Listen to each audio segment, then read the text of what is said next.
සුබම සුබ දැසනක් වෙන්න කියලා ප්‍රාර්ථනා කරන පුතේ හැමෝටම එනෝ නේද මම හොඳට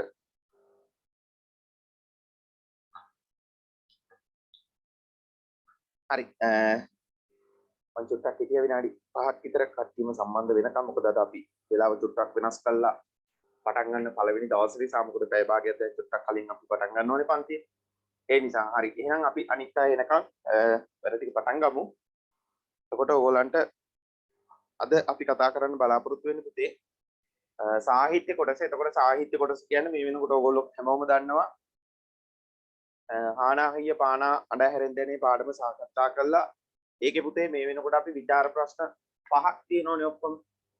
මතකයි නේද? විචාර ප්‍රශ්න ඔක්කොම 5ක් තියෙනවා. ඕකෙන් අපි පළවෙනි එක කතා කරා, දෙවෙනි එක කතා කරා, තුන්වෙනි එක කතා කරා. එතකොට විචාර ප්‍රශ්න 3ක් මේ වෙනකොට පුතේ ඕගොල්ලොත් එක්ක අපි සාකච්ඡා කරලා තියෙනවා. එතකොට අද අපි කතා කරන්න බලාපොරොත්තු වෙන්නේ හතරවෙනි විචාර ප්‍රශ්නය.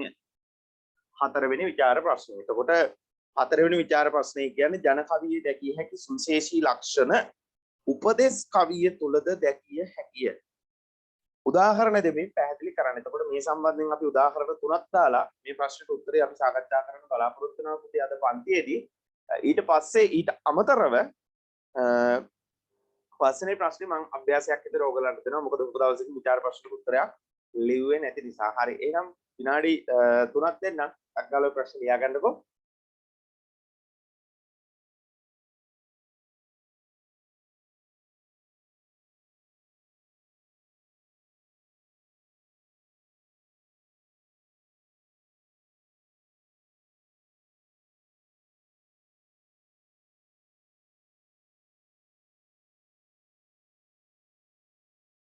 ලියලා ඉවරලා මට මෙසේජ් එකක් දාන්න ටක් ගාලා.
හරි.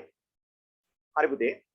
දැන් මේ ওই ප්‍රශ්නට ඔය වගේ ප්‍රශ්නකට අපි උත්තරයක් ආරම්භ කරන්න කලින් පුතේ අපි ප්‍රශ්නේ මොකක්ද කියලා අපි යම් මට්ටමකින් අවබෝධයක් ගත යුතුමයි. දැන් අපි මේ වෙනකොට ওই පාඩම සම්බන්ධයෙන් ප්‍රශ්න තුනක් ඔයගොල්ලොත් එක්ක මේ වෙනකොට සාකච්ඡා කරලා තියෙනවා.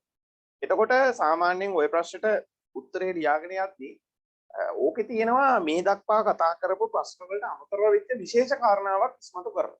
දැන් අපි උදාහරණයක් ගත්තොත් පුතේ පළවෙනි කවිය තුල ඇත්තටම කතා කරේ උදාහරණ පොත පෙළ ගන්නකො 42 වෙනි පිටුව.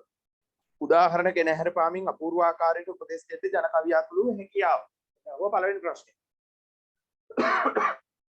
දෙවෙනි ප්‍රශ්نين අහුවා ඔයගොල්ලන්ගේ යහපත් ජීවිතයක් සඳහා ජන කවියෙන් ලද හැකි ආభాසය. එතකොට ඒක වෙනස්ම පැත්තක්. හරිද? එතකොට ජන කවියා තම නිර්මාණයේ රසවත් කිරීමේ ඉලා කාව්‍ය අලංකාරය යොදාගෙන ඇති ආකාරයේ උදාහරණ මගින් පහදයි. එතකොට ওই තව පැත්තක්. එතකොට පළවෙනි එකකින් ඇහුවේ උපදෙස් දීමක් ගැන, දෙවෙනි එකකිනුත් ඇහුවා යහපත් ජීවිතයක් ගත කරන්න මොන වගේ උපදෙස්ද ලබා දෙන්නේ, ආభాසය මොන වගේද කියලා. තුන්වෙනි ප්‍රශ්නෙන් අපි ගොනුනේ මේ ජන කවිය තුල විශේෂයෙන්ම කාව්‍ය අලංකාර, ඒ කියන්නේ මේ පද්‍ය පන්ති රසවත් කරන්න කාව්‍ය අලංකාර කොහොමද යොදාගත්තේ කියන කාරණාව ගැන ඇහුවා. එතකොට පුතේ මතක තියාගන්න මේන්න මේ ප්‍රශ්න තුනටම අදාළ වෙච්ච කරුණු එකට එකතු කරලා තමයි මේ ප්‍රශ්නෙට අපි උත්තරයක් ලියන්න තියෙන්නේ. ඇයි එහෙම මං කිව්වේ? ජන කවියේ දැකිය හැකි සුවිශේෂී ලක්ෂණ. සුවිශේෂී ලක්ෂණ තුනක් අපි මෙතනදි කතා කරනවා. උඩ ප්‍රශ්න තුනේදී මොනවද? ජන කවියා තුළ හැකියාව මොකටද? උදාහරණ ගෙන හැරපාමින් අපූර්ව ආකාරයට උපදෙස් දෙන්න. එතකොට සමාජය තුළට යම් උපදේශයක් අවවාදයක් ලබා දෙන්න පුතේ ජන කවිය નિરાයාසයෙන්ම හේතුභූත වුණා. ඔන්න එහෙනම් ඒක එක ලක්ෂණයක්. යහපත් ජීවිතයක් සඳහා ජන කවියෙන් ලැබෙන ආభాෂ. එතකොට යහපත් ජීවිතයක් ගත කරන්න අවශ්‍ය වෙන තෝතැන් සම්පූර්ණයෙන්ම ජන කවිය නිර්මාණය කරලා තියෙනවා. ඒතොර ඒකත් එක ලක්ෂණයක්. තුන්වෙනි ප්‍රශ්නේදී අපි කිව්වා ජන කවියත් මොකද කරේ? තමන්ගේ නිර්මාණය රසවත් කරගන්න ඕනි වෙන්න අපූර්ව කාව්‍ය අලංකාරය උදාහරණ දෙන්න. ඔය කරුණු තුන එකට අරගෙන ලිව්වත් පුතේ මේ ප්‍රශ්නෙට හරි ලස්සන අපූර්ව උත්තරයක් ඔයගලන්ට ගොඩනගා ගන්න පුළුවන්කම තියෙනවා. තේරුණානේ මම කියන එක? ඒ නිසා පෙළ පොතේ මේන ප්‍රශ්න පුතේ නිර්මාණය වෙලා තියෙන එකම රටාවක. සෑම පාඩමකම අපි ගත්තොත් එහෙම දැන් අපි තාම සාහිත්‍ය පොතේ 3 වෙනි පාඩම යන්නේ. එතකොට අපිට තවත් අපි ඔක්කොම මේක සම්පූර්ණයෙන් පාඩම් 16ක් අපි කතා කරනවා 10 11 පාඩම් දෙකටම. එතකොට පුතේ මතක තියාගන්න මේ විචාර ප්‍රශ්න ටික නිර්මාණය වෙලා තියෙන එකම රටාවක. එතකොට ඒ රටාව අපි තේරුම් ගත්තට පස්සේ අපිට පුළුවන්කම ලැබෙනවා හරියටම බැලුවොත් ප්‍රශ්න දෙකකට විතර වගේ උත්තර හොඳට සූදානම් වුණොත් ඒ පාඩම සම්බන්ධයෙන් අහන ඕනම විචාර ප්‍රශ්නක උත්තරයක් අපිට ගලප ගන්න ලියා ගන්න පුළුවන්කම තියෙනවා. ඒ නිසා ඒක අනිවාර්යෙන් අපි අවබෝධ කරගන්න ඕනේ. හරි. එහෙනම් දැන් අද අපි කතා කරන්න බලාපොරොත්තු වෙන්නේ ජන කවිය සහ උපදේශ කවිය. නෝ ඔය දෙක තමයි කරුණු දෙක. එකක් තමයි මොකද්ද? ජන කවිය. අනිත් එක තමයි පුතේ උපදේශ කවිය. ඔව් very good. උපදේශ කවිය. ඉතින් අපෙන් අහන්නේ මොකද්ද? ජන කවිය තුල දැකිය හැකි සුවිශේෂීතා උපදේශ කවිය තුලද දැකිය හැකි? ඕකනේ අපෙන් අහන්නේ. එතකොට අපි ජන කවියේ සාමාන්‍යයෙන් පේන්න තියෙන විශේෂිත අවස්ථාවන් අපි කීපයක් ගන්න. අපි උපරිම අවස්ථා තුනකට යන්කෝ. ඒ හොඳටම මේ අවස්ථා තුනක් අපි අරගෙන ඒක සංසන්දනය කරන උපදේශ කවිවල මේක තියෙනවා. දැන් අපි කියනවා අපි කඩේකට යනවා බඩු ගන්න. මේ පැත්ත කඩේත් එළවලු කඩේත් පට්ටක්ක තියෙනවා, මේ පැත්ත කඩේත් එළවලු තියෙනවා. ඒකෙත් පට්ටක්ක. මේකේ බෝංචි තියෙනවා, මේකෙත් බෝංචි. හැබැයි දෙකේ ගණන් වෙනස්. පොඩ එහෙම වෙනස්කම් වෙන්න පුළුවන්. නමුත් එළවලු වර්ගයේ මොකද්ද? එකමයි. එළවලු වල වෙනසක් තියෙනවද? නැහැ. මේ කඩෙන් ගෙන ආපු වට්ටක් හොයන්නෙත් වට්ටක් හොය වෙන විදිහට මේ කඩෙන් ගෙන ආපු වට්ටක් හොයන්නේ වට්ටක් හොය වෙන විදිහට. ඒ නිසා පුතේ මේන්න මේ ජන කවිය තුළ තියෙන සුවිශේෂීතා මේ උපදේශ කවිය තුලත් අනිවාර්යයෙන් පේන්න තියෙනවා. මොනවද එතකොට අපිට මේ පේන්න තියෙන විශේෂතා මොනවද අපිට මෙතනින් එළියට ගන්න පුළුවන් විශේෂ කරුණු. ඕකෙන් අපි පළවෙනි එක ගන්නවා මෙන්න මෙහෙම අදහසක්. මම ලියන්න කලින් චුට්ටක් උත්තරේ සැකිල්ල ඔයගොල්ලොත් එක්ක කතා කරලා ඉන්නම්. මොකද අපි සාහිත්‍ය කීප දවසකින් අපි කරේ නෑ ව්‍යාකරණ ටික කරේ. ඒ නිසා පුතේ පළවෙනි එක අපි ගන්නවා සුවිශේෂී ලක්ෂණයක් විදිහට ජන කවියේ තියෙන මෙන්න මෙහෙම කරුණක්.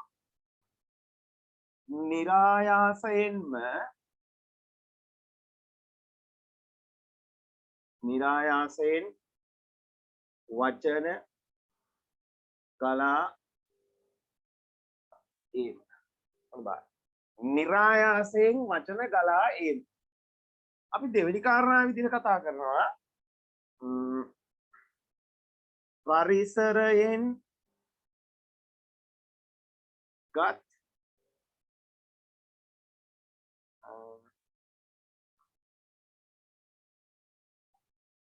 කාව්‍යෝපක්‍රම යොදා ගැනීම. මම මෙතන ලියන්නම්කෝ. යොදා ගැනීම. ඊට පස්සේ අපි පුතේ මේ ප්‍රශ්නට අදාළව තුන්වෙනි කාරණාව විදිහට ගන්නවා සාම්ප්‍රදායික භාෂා ප්‍රයෝග යොදා ගැනීම. සාම්ප්‍රදායික භාෂා ප්‍රයෝග යෙදීම කියලා දාමුකෝ. දැන් තේරුණාද? එතකොට ඕගොල්ලෝ මතක තියාගන්න විචාර ප්‍රශ්නකට උත්තරයක් යති ප්‍රශ්නෙත් සංකාල දැකපු ගමන්ම ප්‍රශ්නෙන් එන අදහසක් තියෙනවා. ප්‍රශ්නෙන් අපි තේරුම් ගත්ත දෙයක්. ප්‍රශ්නෙන් අපි තේරුම් ගන්න දෙයක්.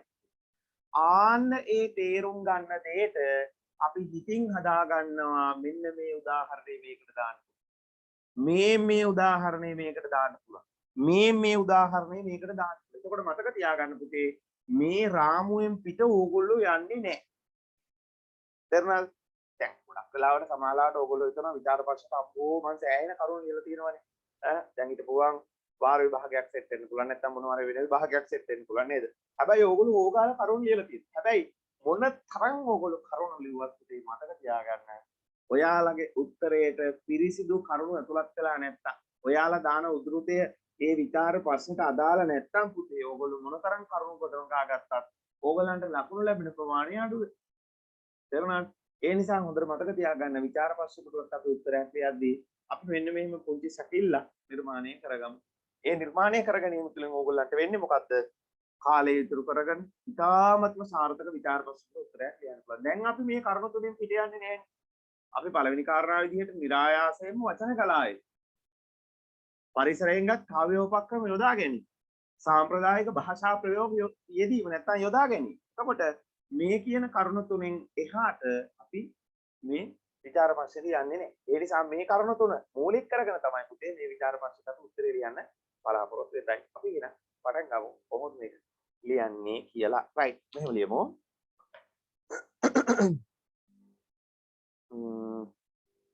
අපි දන්නවා ඔයගොල්ලෝ දන්නවා ප්‍රශ්නෙම අපි උත්තරේ කරගෙන තමයි පටන් ගන්න. ඒක මම ඕගොල්ලන්ට මේ වෙනකොට කියලා දීලා තියෙනවා. හරි. අපි ලියමු පුතේ මෙහෙම.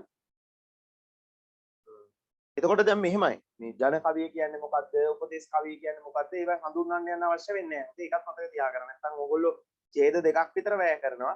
ඕක විස්තර කරන්න. ඒක දන්නවා. ඒක ඕගොල්ලොත් දන්නවා. ප්‍රශ්න දුන්න අයත් දන්නවා. උත්තරේ බලන අයත් දන්නවා. ඒ නිසා ඒවා හඳුන්වන්න යන්න අවශ්‍ය නැහැ. කෙලින්ම ප්‍රශ්නෙම උත්තරේ කරගෙන මේ වගේ තැනකදී ආරම්භ කරන්න මෙන්න මේ. රයිට්. අපි පටන් ගමු මෙහෙම.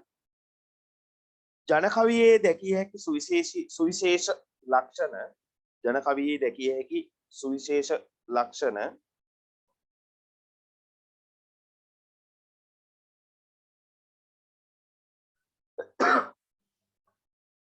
ජන කවියේ දැකිය හැකි සුවිශේෂ ලක්ෂණ කොමාවක් දාන්න පුතේ.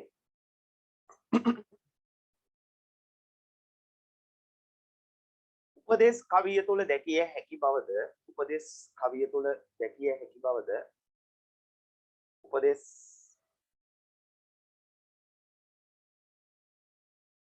සර්ට සිග්නල් නැහැ. පුතේ මං කියන එක ඇහෙන්නේ නැද්ද? කැටි කැටි ඇහෙනවද? නැහැ සර්. හරි කෙනෙක් කියන්නේ? ඉස්සෙල්ලම දැන් හරිද? හරි පුතේ හරි. thank you. හරි මෙහෙම ලියන්න. එහෙම අවුලක් තිබුණොත් කියන්න. ලක්ෂණ උපදේශ කවි තුලද දැකිය හැකි බව උපදේශ කවි තුල ද දැකිය හැකි බව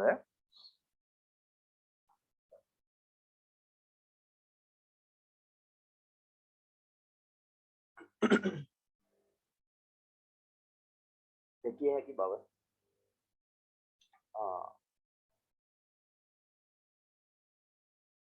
උදේ අපි කරන්නේ හතරවෙනි ප්‍රශ්න. ජන කවියේ දැකිය හැකි සුවිශේෂ ලක්ෂණ උපදේශ කවි තුලද දැකිය හැකි උදාහරණ දෙමින් පැහැදිලි කරන්න. අන්න මේ ප්‍රශ්නේ. හරි. ජන කවියේ අපි උත්තරේ පටන් ගත්තේ ජන කවියේ දැකිය හැකි සුවිශේෂ ලක්ෂණ කොමාවක් උපදේශ කවිය තුලද දැකිය හැකි බව.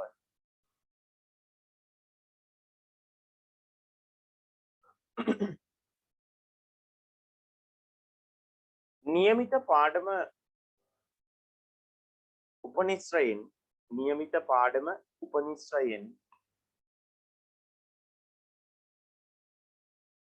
උපනිශ්‍රයෙන් කියන්නේ පුතේ ඇසුරු කරගෙන කියන එක. උපනිශ්‍රයෙන්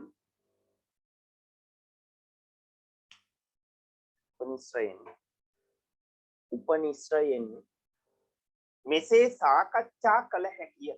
මෙසේ සාකච්ඡා කළ හැකිය. මෙසේ සාකච්ඡා කළ හැකිය.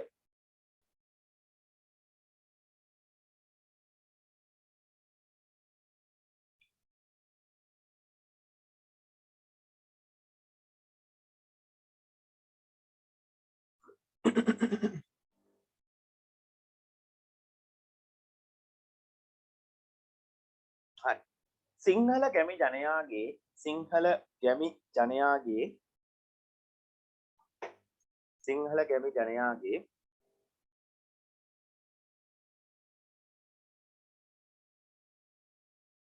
සිංහල ගැමි ජනයාගේ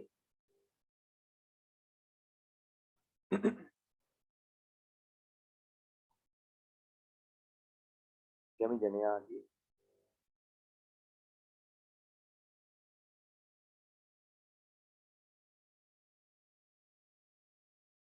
ජීවිත පරිඥානයේ ජීවිත පරිඥානයේ ඔක මකන්න වෙනවනේ පරිඥානයේ ඉන්න මම වචන ලියන්න පුතේ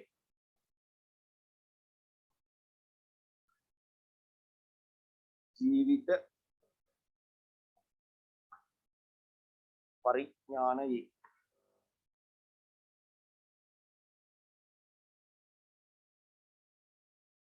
හොඳට මතක තියාගන්න මේ ඥාන આવොත් එහෙම නයන දාන්තද වෙනවා ඊට පස්සේ මේ ඥාන આવොත් එහෙම මොකද වෙන්නේ නයන මොකක් කරනවද මූර්ධජ වෙනවා. මූර්ධජ වෙනවා පරිඥාන මොකක්ද උතන කිව්වේ ගැමි ජානත් එහෙම නේද පොඩ හිරුණු කියන්නේ ඒක පාට සිංහල ගැමි ජනයාගේ ජීවිත පරිඥානයේ හරි සිංහල ගැමි ජනයාගේ ජීවිත පරිඥානයේ පරිපූර්ණත්වය පරිපූර්ණත්වය පරිපූර්ණත්වය පරිපූර්ණත්වය පරිපූර්ණත්වය මනවින් උකහා දක්වන මනවින් උකහා දක්වන මනවින් උකහා දක්වන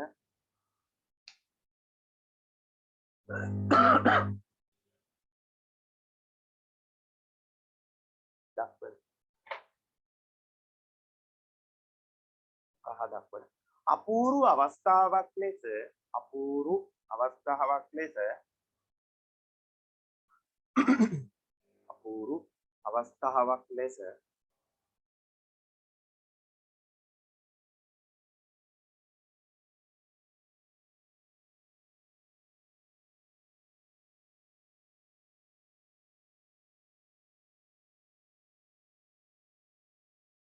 අපූර්ව අවස්ථාවක් ලෙස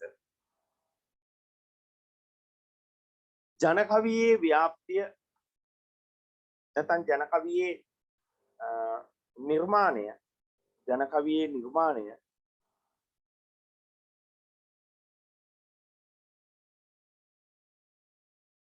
ජනකවියේ නිර්මාණය හඳුන්වා දිය හැකිය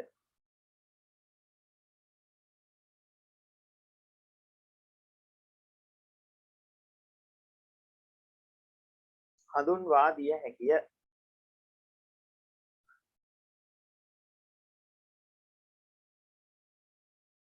හඳුන්වා දිය හැකිය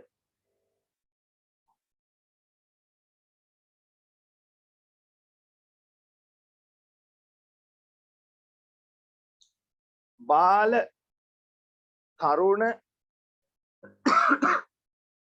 බාල කොහමද දරියන්න බාල තරුණ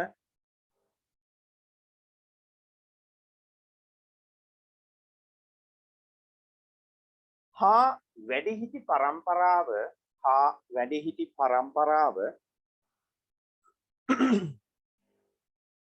හා වැඩිහිටි පරම්පරාව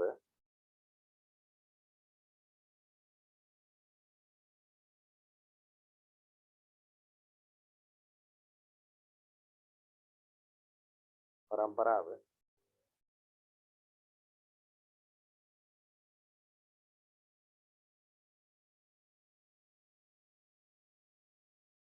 පරම්පරාව ජීවිතාවබෝධය පිණිස ජීවිතාවබෝධය පිණිස ජීවිතාවබෝධය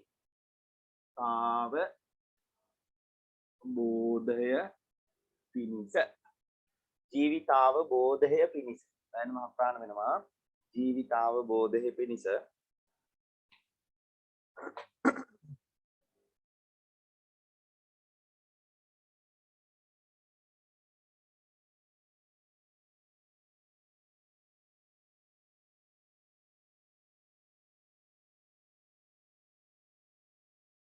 ජීවිතාවබෝධය පිණිස මෙකී නිර්මාණාංගය මෙකී නිර්මාණාංගය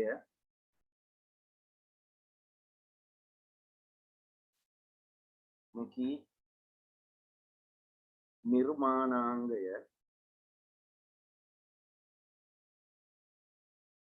මෙකී නිර්මාණාංගය මෙකී නිර්මාණාංගය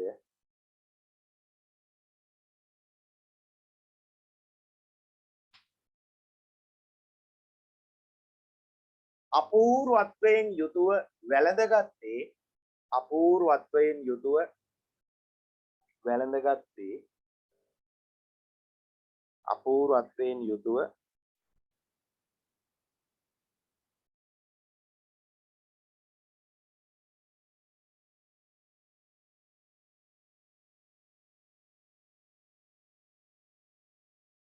අපූර්වත්වයෙන් යුතුව වැළඳගත්තේ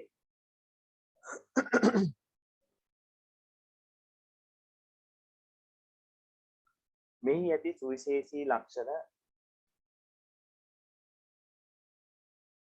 මෙහි ඇති සුවිශේෂී ලක්ෂණ මෙහි ඇති සුවිශේෂී ලක්ෂණ කිහිපයක් නිසාවෙනි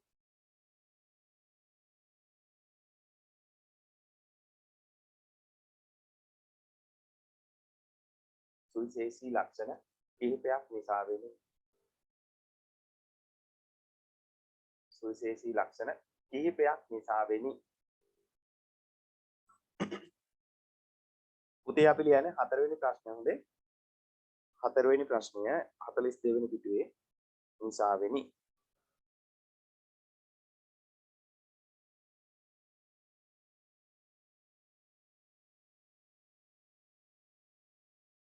නිසාවෙනි එකී ලක්ෂණ අතර එකී ලක්ෂණ අතර දැන් ඔන්න අපි අද උත්තරේ ලියන්නේ පොඩි වෙනස් ක්‍රමයකට ක්‍රම දෙකක් තියෙනවා කියලා ඔයගලන්ට මම කලින් කියලා දීලා තියෙනවා ඒ සතර කම්මන්තකේ පාඩම මෙහෙම කරද්දී එකී ලක්ෂණ අතර දැන් කරුණු තුන දාලා අපි ලියන්නේ එක දෙක තුන දැම්මත් කමක් නැහැ තව තුනක් දැම්මත් කමක් නැහැ හදවල් තුනක් දැම්මත් කමක් නැහැ මොකක් දැම්මත් කමක් නැහැ එකී ලක්ෂණ අතර කියන තැනට පොඩි කොමාවක් දාලා පල්ලෙන් පොඩි තරුවක් දාන්න දැන් ඊළඟ රූලෙන් කළු වෑරෙන්ද ලියන්නේ මොකද පුතේ කළු වෑරෙන්ද ලියන්නේ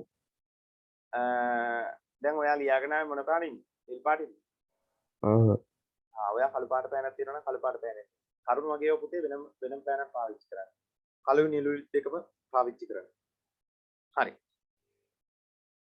පළවෙනි එක ලියා ගන්න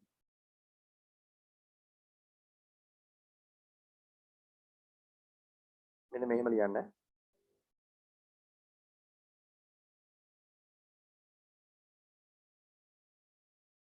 පාරිසරික වස්තුන්ගේ පාරිසරික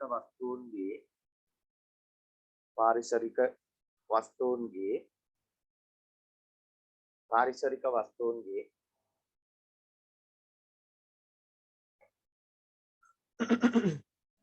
කාව්‍යෝපක්‍රම යොදා ගැනීම අමාරු වචන තිබ්බොත් කියනවා බෝඩ් එක ලියන්න පාරිසරික වස්තුන්ගේ කාව්‍යෝපක්‍රම යොදා ගැනීම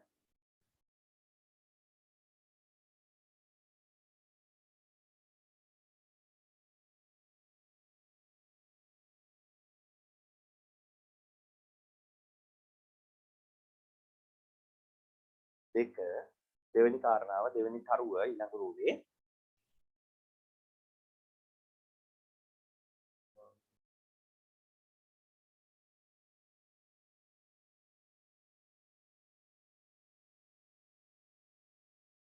නිරායාසයෙන් වචන ගලා ඒමේ නිරායාසයෙන් වචන ගලා ඒම නැත්නම් නිරායාසයෙන් වදන් ගලා ඒම කියලා ලිව්වත් කමන්නේ. දන්න වචන නිසා වචන කියලා ලියන්න. නිරායාසයෙන් වචන ගලා ඒම.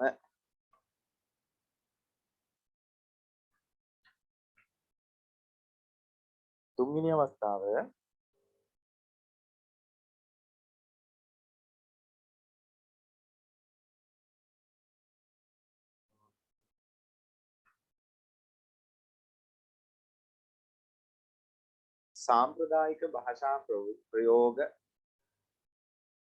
साम्प्रदायिक भाषा प्रयोग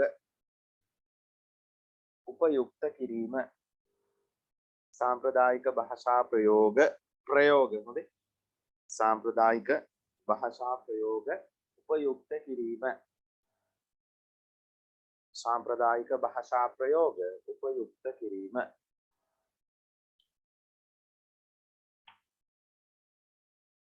මේ මට කියන්න පුතේ ඒ කරුණු තුනට කලින් උඩ චුට්ටක් ලියපු වාක්‍ය අන්තිම ටික අන්තිම ඒ කියන්නේ කරුණු තුනට කලින් කියන කවුරුද ඉක්මනින්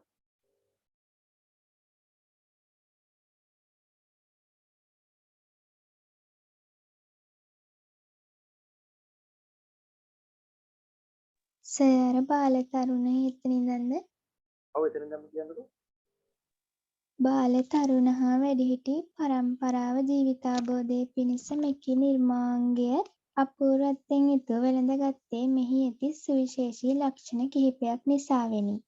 එකී ලක්ෂණ අතර හරි thank you එකී ලක්ෂණ අතර කියලා අපි කරුණු තුන ලිව්වා ඊට පස්සේ යටින් ලියන්න පුතේ ඊළඟ රෝලෙන් හුවා දැක්විය හැකිය හුවා දැක්විය හැකිය හුවා හරි පුතේ මං කියන්න හුවා දැක්විය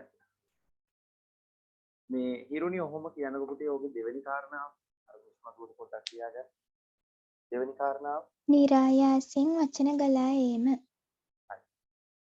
නිරායාසයෙන් වචන ගලා ඒම නිරායාසයෙන් නිරායාසයෙන්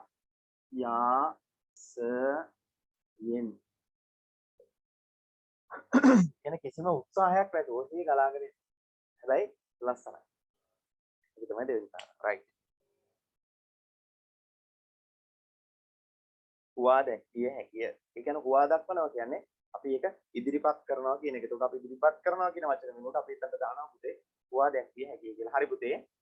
හරි. දැන් ඔන්න එහෙනම් අපි යනවා පුතේ අලුත් ඡේදයකට. ඒතර පළවෙනි ඡේදයේ තුලදී අපි දන්නවා අපි ප්‍රශ්නෙට පිළිතුරු ලියන්න ප්‍රවේශය ගත්තා. ප්‍රශ්නය පිළිබඳව අපි තේරුම් ගත්තා කියලා අපි උත්තරේ කියවන කෙනාට අපි අවබෝධ කරලා දුන්නා. දැන් අපි දෙවෙනි ඡේදේ ඉඳන් උද්ෘතේ දාගෙන කතා කරගෙන සාකච්ඡා කරගෙන යන්න තමයි බලාපොරොත්තු වෙන්නේ. රයිට්. අපි එහෙනම් යනවා මේ විදිහට පටන් ගමු අලුත් ඡේදයක්.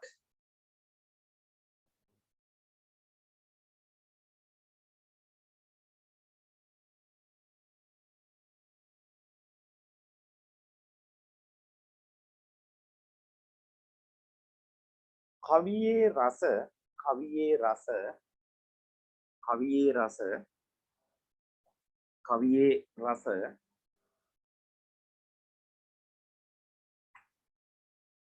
තීව්‍ර කිරීම පිණිස තීව්‍ර වචන අවුලා තියෙනවා අපිට තීව්‍ර කිරීම පිණිස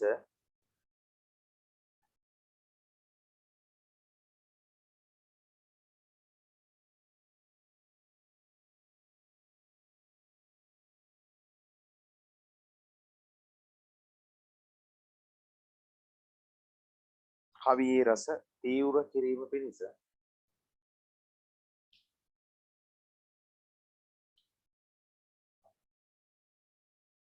ජන කවියා යෙදූ අපූර්ව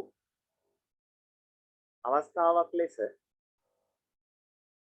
ජන කවියා යෙදූ අපූර්ව අවස්ථාවක් ලෙස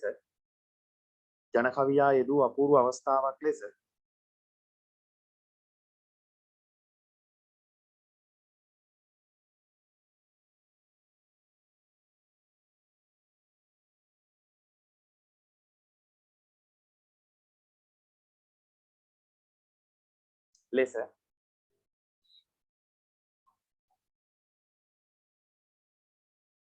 පරිසරයෙන් උකහාගත් පරිසරයෙන් උකහාගත් පරිසරයෙන් උකහාගත් පරිසරයෙන් උකහාගත්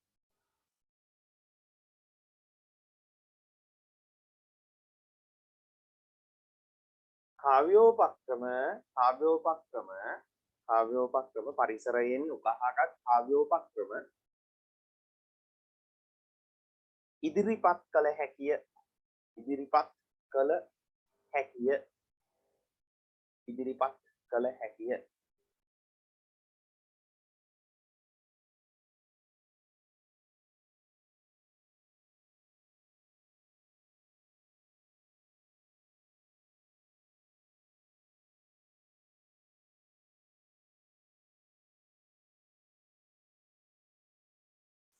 කළ හැකිය එහිදී අපට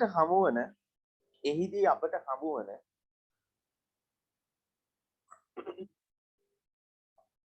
උදේ පාට පෑනක් අරගෙන පාට පෑනක් කියන්නේ කළු පාට අරගෙන එහිදී අපට හමුවන කියලා හමුවන තැන පොඩි කොමාවක් දාලා උඩු කොමාවක් දාලා මෙහෙම ලියන්න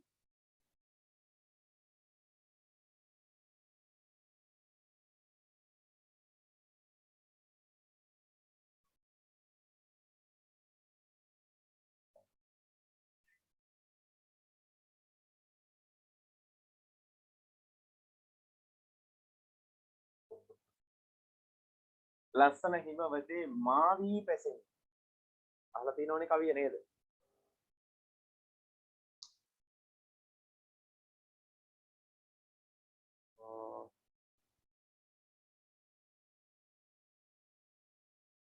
තව එකක් තියෙනවනේ අපිට පැලකාවත් ඇති ගොඩක් ඔන්න මලේ ඔය නාමල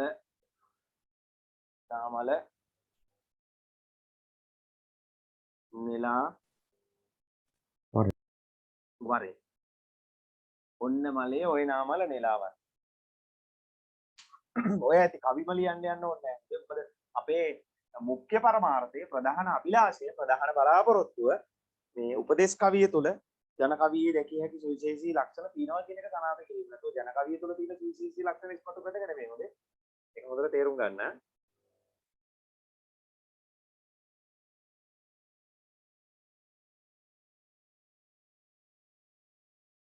මොනවද තියෙන්නේ? කොහොම ජන කවි? අපි පොඩ්ඩක් ෂෙයා කරගමු කට්ටියත් එක්ක.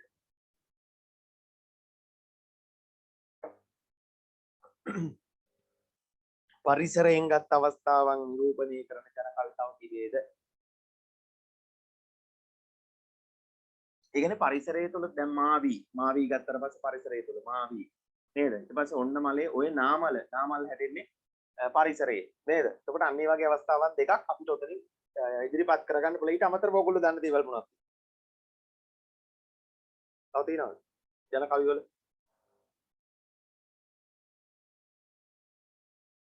උතර අපිට උත්තරේට නොගෙන පැත්තකින් ලියලා තියාගන්න පුළුවන්. තා මොනවද ඒ?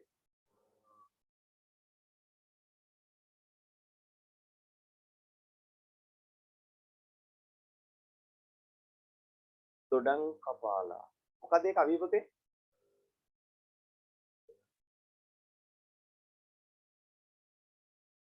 නමුත් ඒ මතකද? පළවෙනි පේලිය මතකද? සෑ දොඩම් කපාලා ඇඹුල් තනාලා නාන්න යන සැටි බලන් කළු. හරි.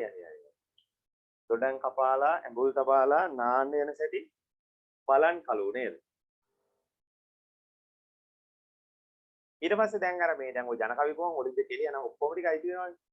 ඊට පස්සේ කුරක්කන් කවි. ඔය වගේ හැමදේම අයිති වෙනවා. හොඳේ ගෝයන් කවි, පාරු කවි. ඔය හැම දෙයක්ම අයිති වෙනවා. ඒතකොට ඕවාස්සේ තියෙන පරිසරය තුළ වර්ණනා කරලා තියෙන අවස්ථාවක් අපිට ඔකට උදාහරණයක් විතර යොදන්න පුළුවන්. හරි. කිරුණි මට ආයෙ උදව් කරන්න පුතේ. ඔය අක පොඩක් කියන්න උදාහරණ දෙන්න කලින්. කවියේ රස තීව්‍ර කිරීම පිණිස ජන කවියා යෙදූ අපූර්ව අවස්ථාවක් ලෙස පරිසරයෙන් උකහාගත් කාව්‍යෝපක්‍රම ඉදිරිපත් කළ හැකිය.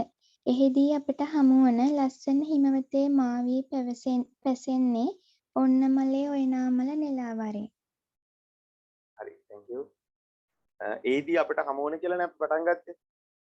යන අවස්ථාවන් දිත්වයේ තුලින් යන අවස්ථාවන් දිත්වයේ තුලින්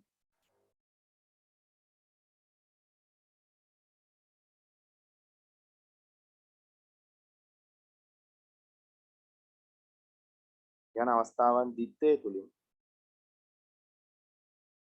ඒ වග මොනවට පැහැදිලි වේ. මොනවට කියන්නේ පුතේ මනාවට කියන්නේ මොනවට පැහැදිලි වේ. නැත්නම් මොනවට ගම්ම්‍ය වේ.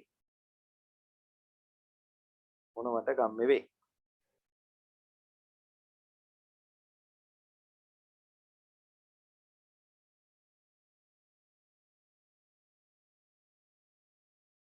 හරි. උපදේශ කවියාද උපදේශ කවියාද උපදේශ කවියාද උපදේශ කවියාද උපදේශ කවියාද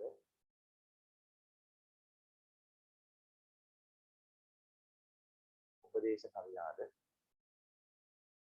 හරි උපදේශ කවියාද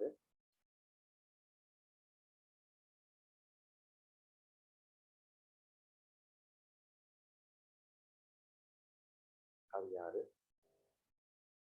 මේකී අවස්ථාව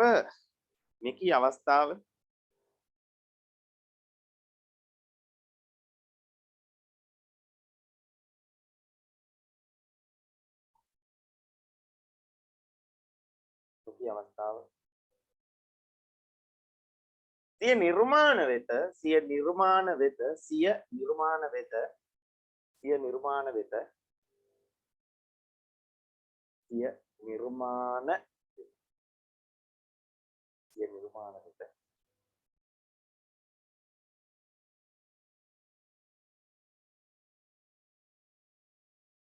රසවත් ලෙස ඈඳාගෙන ඇත.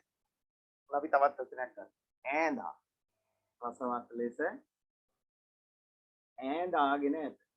ඈඳා ආදිනවා කියන්නේ මොකද පුතේ? එකතු කරනවා කියන එක නේද? දැන් අපි හානකොට බොන්න දෙන්නේ ඈඳනවා නේද? උලා අහලා තියෙන වචන. කේති කියම කියන්නේ මේක හොඳයි කරත් එකට ඈඳන්න කියලා එහෙම කියන්නේ නේද? ඊතර වැඩ කරන්න තෝ ඔහේ ඉන්නවනම් ඊට වඩා හොඳයි මේකව කරත් එකට ඈඳුවා නම් කියලා කියන්නේ. මේ ඈඳනවා කියන්නේ තියලා බඳිනවා එකතු කරනවා. හරි ඔතන කිව්වේ මොකද? ඈඳා ගනිමිනි කියලා නේද? ඈදාගෙන ඇත. ඈඳාගෙන ඇත. හරි.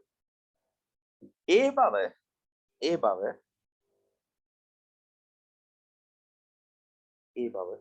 පහත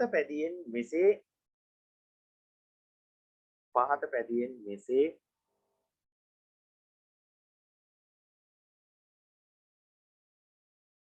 තහවුරු කරගත හැකිය.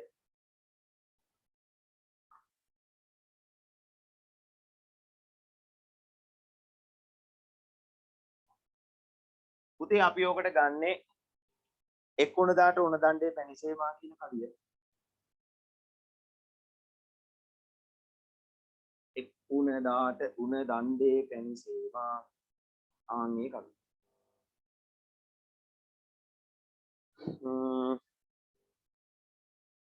තුනයි හතරයි පහයි හයවෙනි කවිය. ඒකත් ඔහම ලියාගමු ටක් ගාලා. වැඩි වෙලාවක් නැහැ.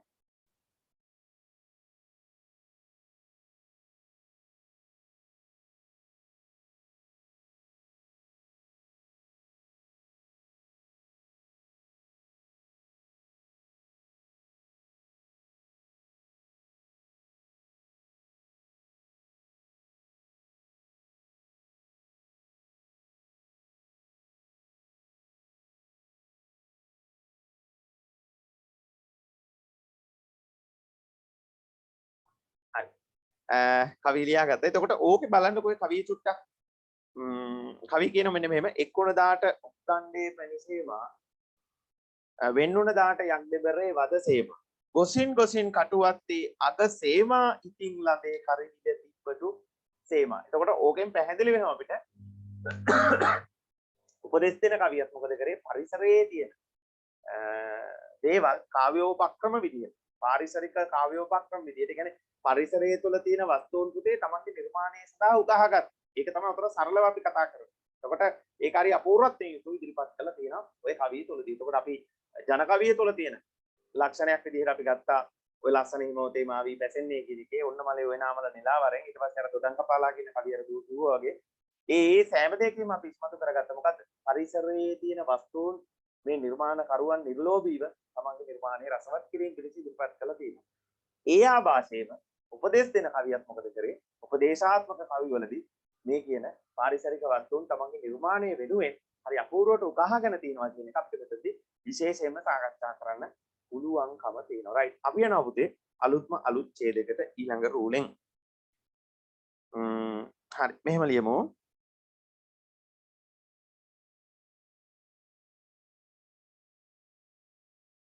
කුටුම්බ ජීවිතයක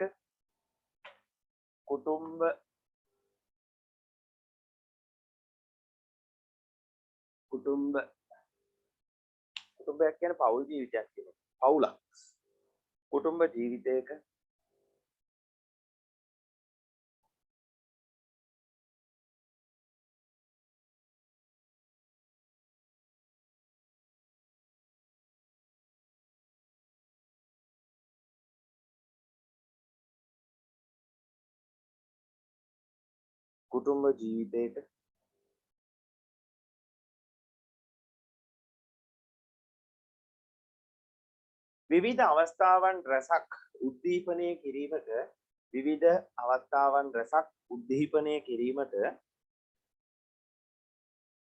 විවිධ අවස්ථාවන් රසක්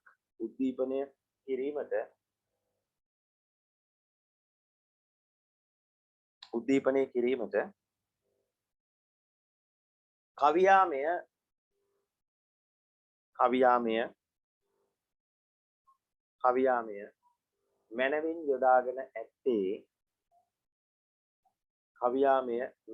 යොදාගෙන ඇත්තේ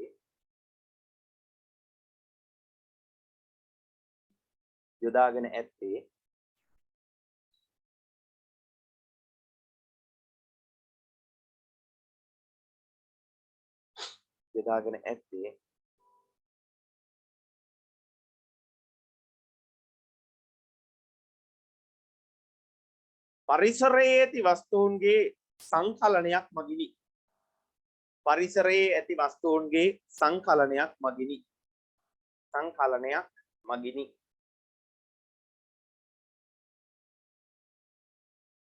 පරිසරයේ ඇති වස්තුන්ගේ සංකලනයක් මගිනි. හරි නේද? සංකලනයක් මගිනි. එහිදී ඔහු උපයුක්ත කරගත් අපි අර යොදාගත් භාවිතා ඒ වචන ටිකක් අපි ඒ වචන වලින් ටිකක් මිදෙනවා. ඉතින් ටිකක් භාෂාවේ ටිකක් ප්‍රබල වචන සෙට් එකක් තමයි දැන් අපි දාගන්නේ. ඒ සඳහා උපයුක්ත කරගත්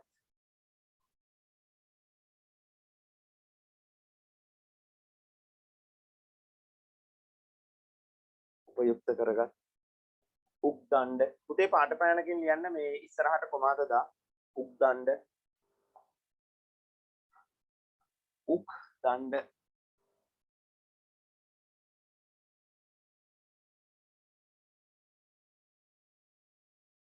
හරි උක්දණ්ඩ ඊට පස්සේ යක් දෙබරය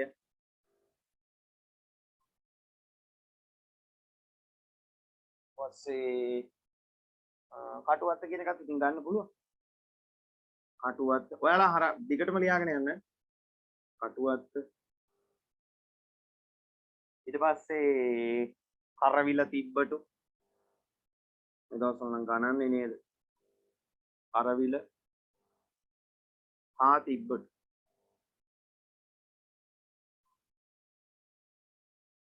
අනේ හා කියලා ලියන්න ඕනේ කොමාවම දාන්න. එතන කොමාවක් දාන්නදී මම චුට්ටක් මෙතන ඇඩ් කරා හාම් මහ පුරුසා. උක්දණ්ඩ යක්දෙබරේ අටුවත්ත කරවිල තිබ්බටු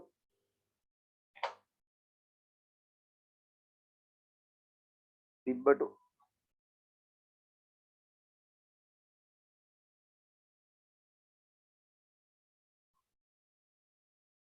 හරි ඉරුණි මොකද මේ උතන මේ වචන ටිකට කලින් ලියපු වචන දෙක තුන මට පොඩ්ඩක් කියන්න. කුටුම්බ ජීවිතයක විවිධ අවස්ථාවන් රැසක් උද්දීපනය කිරීමට කවියා මේ මැනවින් යොදාගෙන ඇත්තේ පරිසරයේ ඇති වස්තූන්ගේ සංකලනයක් මගිනි.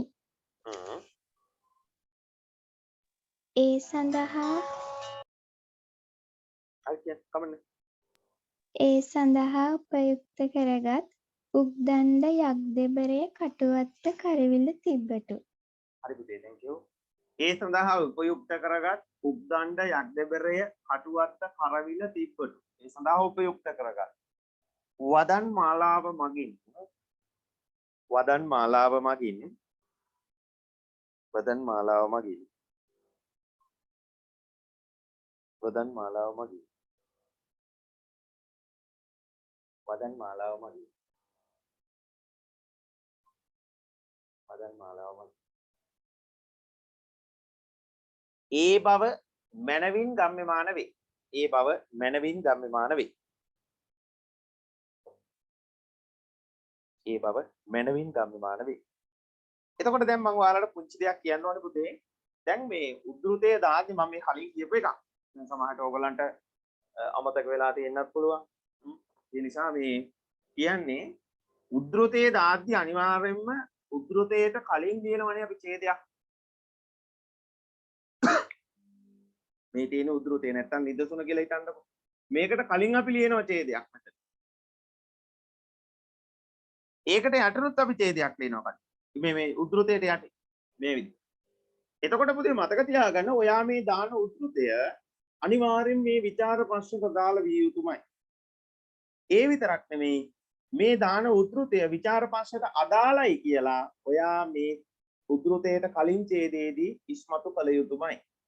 ඊට පස්සේ ඔයා මේ උද්ෘතේ දාලා ඉවරුනාට පස්සේ ඔයා මේ යට ඡේදනුත් කියන්න ඕනි මේ දාපු උද්ෘතය මේකටමයි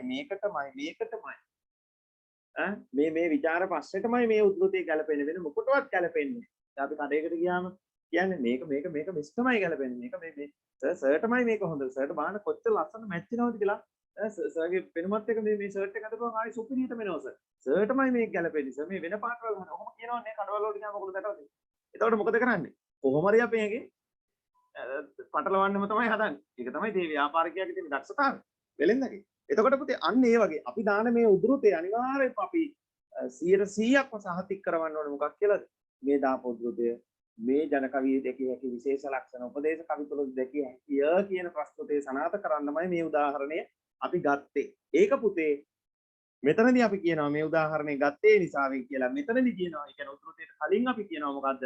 මේ උද්ෘතේ දාන්නේ අපි ඒක සනාථ කරන්න. මෙතනදී කියනවා ඒ උද්ෘතේ දැම්මේ අපි ඒ බව සනාථ කරන්න. එතකොට මේකේ තේරුම ලියාගෙන යන්නේ නැහැ. ගොඩක් අය එහෙමනේ කරන්නේ නේද? ඒතර මේ කවියේ තේරුම නෙමෙයි අපිට වැදගත්. මොකක්ද එහෙනම් මේක වැදගත් වෙන්නේ? මේ කවියෙන් අපිට වැදගත් වෙන්නේ පුතේ මතක තියාගන්න මේ ප්‍රශ්නට අදාළ කාරණාව මේ කවිය තුලින් අපි ඉස්මතු කරන්නේ. තේරුණා? දැන් කොච්චර මහන්සිලා දාන පොල් ගෙඩියක් කඩන්නේ? කොච්චර මහන්සිලා පොල් ගෙඩියක් කඩන්නේ? පොල් ගහේ නැගලා පොල් ගෙඩිය කඩලා පොල් ගෙඩිය ලෙලි ගහලා ලෙල්ල අයින් කළා ඊට පස්සේ පොල් ගෙඩිය වටේට තියෙන මුඩ අයින් කළා සුද්ධ කළා පොල් ගෙඩිය පිදලා ඊට පස්සේ හිරමණයක් අරගෙන පොල් ගෙඩිය ගාලා පොල් බෑ ගාලා ඊට පස්සේ මොකද කරන්නේ උණු වතුර ටිකක් හරි ඇල් වතුර ටිකක් හරි දාලා මේ පොල් ගෙඩිය මේ පොල් ටික මිරිකලා නැත්නම් බ්ලෙන්ඩර් කරලා ඔය විදිහට අරගෙන මොකද කරන්නේ කිරි ටික ගන්න. හැබැයි රොඩ්ඩ මොකද අපි කරන්නේ? අනේ අපරාධෙ කොච්චර ඕවීසි කරනවා. කොච්චර මහන්සිලාද පොල් ගෙඩිය අපි කැඩුවේ කියලා පොල් කුරු ටිකත් අපි ඉන්න ගමන් ඔය නිකන් ඉන්න ගමන් කනවද පුතේ? නෑ අපි කන්නේ නෑ. අපි ඒ ටික අයින් කරා. එතකොට බලන්නකෝ.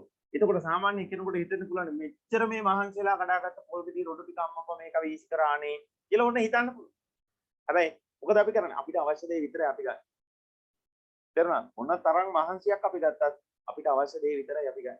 ඒ නිසා මතක තියාගන්න මේ කවියේ මොන තරම් ලස්සන අර්ථයක් තිබුණත් මේ කවියේ අර්ථය නෙමෙයි අපිට වටින්නේ. එහෙනම් මොකක්ද? ඔයගලන්ගෙන් උත්තරයක් ඕනේ මට ඒකට. මේ කවිය අර්ථයට වඩා අපිට ඕනේ වෙන්නේ මොකද්ද?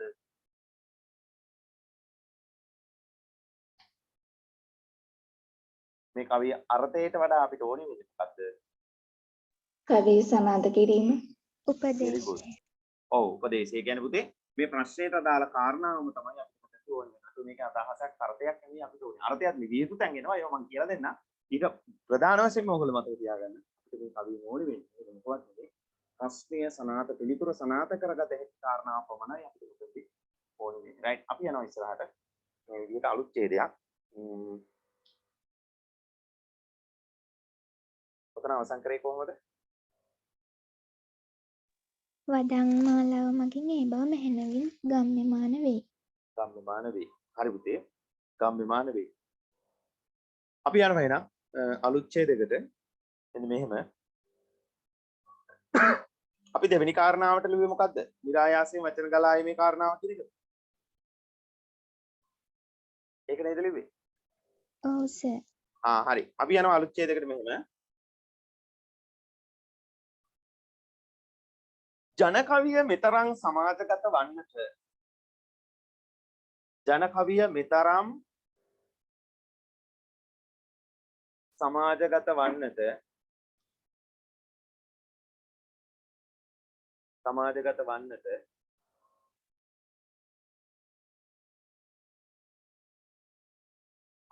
ප්‍රබල හේතුවක් වූයේ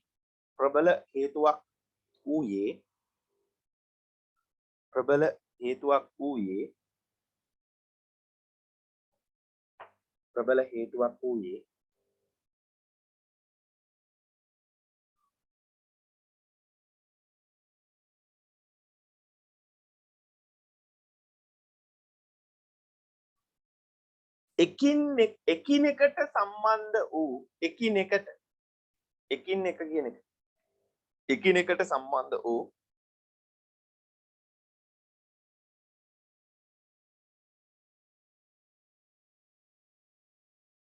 ජන කවිය මෙතරම් සමාජගත වූයේ. එහෙම නේද පුතේ කිව්වේ? ඔව් සර්. හරි. ජන කවිය මෙතරම් සමාජගත වූයේ නෑ සර් ජන කවිය මෙතරම් සමාජගත වන්නට ප්‍රබල හේතුවක් වූයේ. ආයි කියන්නේ වාක්‍ය. ජන කවිය මෙතරම් සමාජගත වන්නට ප්‍රබල හේතුවක් වූයේ එකිනෙකට සම්බන්ධ වූ හරි. thank you හිරුනේ. එකිනෙකට සම්බන්ධ වූ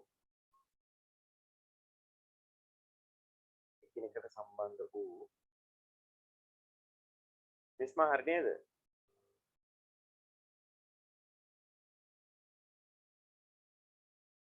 එකිනෙකට සම්බන්ධ වූ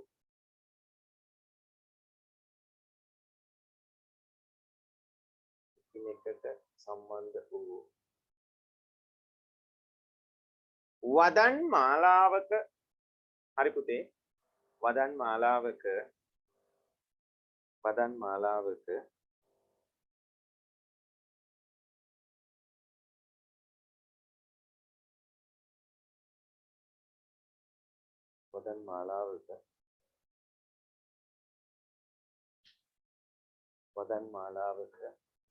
ගලා ඒමක් නිසාය.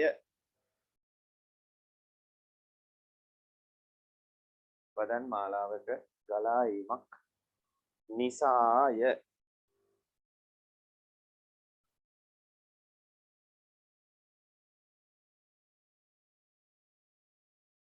මෙකී අවස්ථාව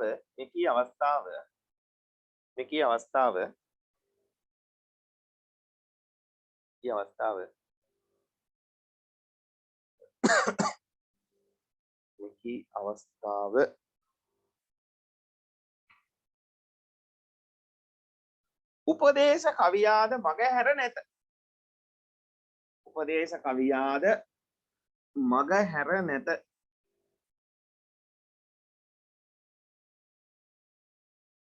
උපදේශ කවියාද මගහැර නැත.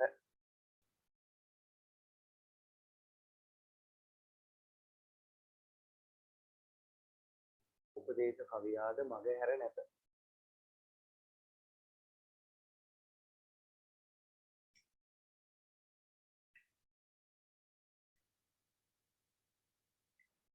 මගේ හැර නැත. નિરાයාසයෙන් ගලාගෙන ආ වචන මාලාව નિરાයාසයෙන් ගලාගෙන ආ වචන මාලාව નિરાයාසයෙන් ගලාගෙන ආ වචන මාලාව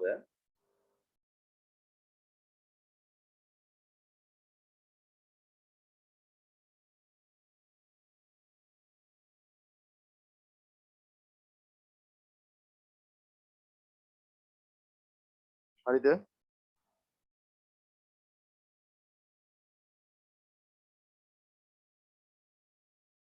වචන નિરાයාසයෙන් ගලාගෙන ආ වචන මාලාව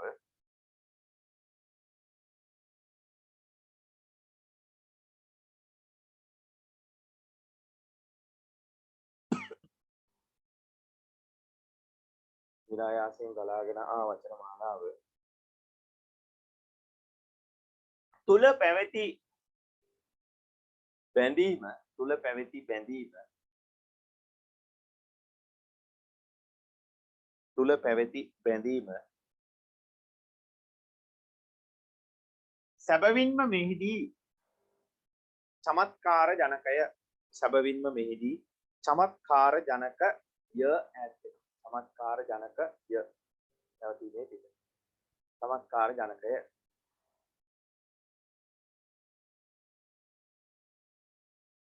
චමත්කාර ජනකය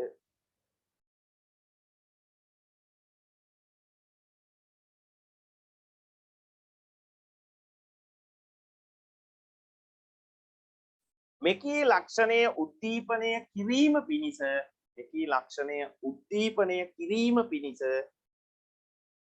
මෙකී ලක්ෂණය උද්දීපනය කිරීම පිණිස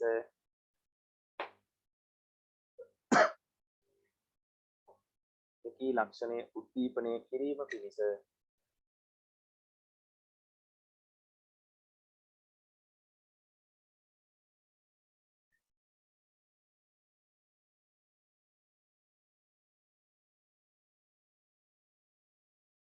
කිරීම පිණිස පහත පැදිය පහත උපදේශ මෙහෙම ලියන හෝ පොඩ පහත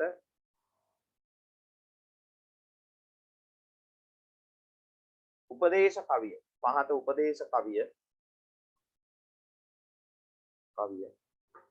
ඉදිරිපත් කළ හැකිය ඉදිරිපත් කළ හැකිය ඉදිරිපත් කළ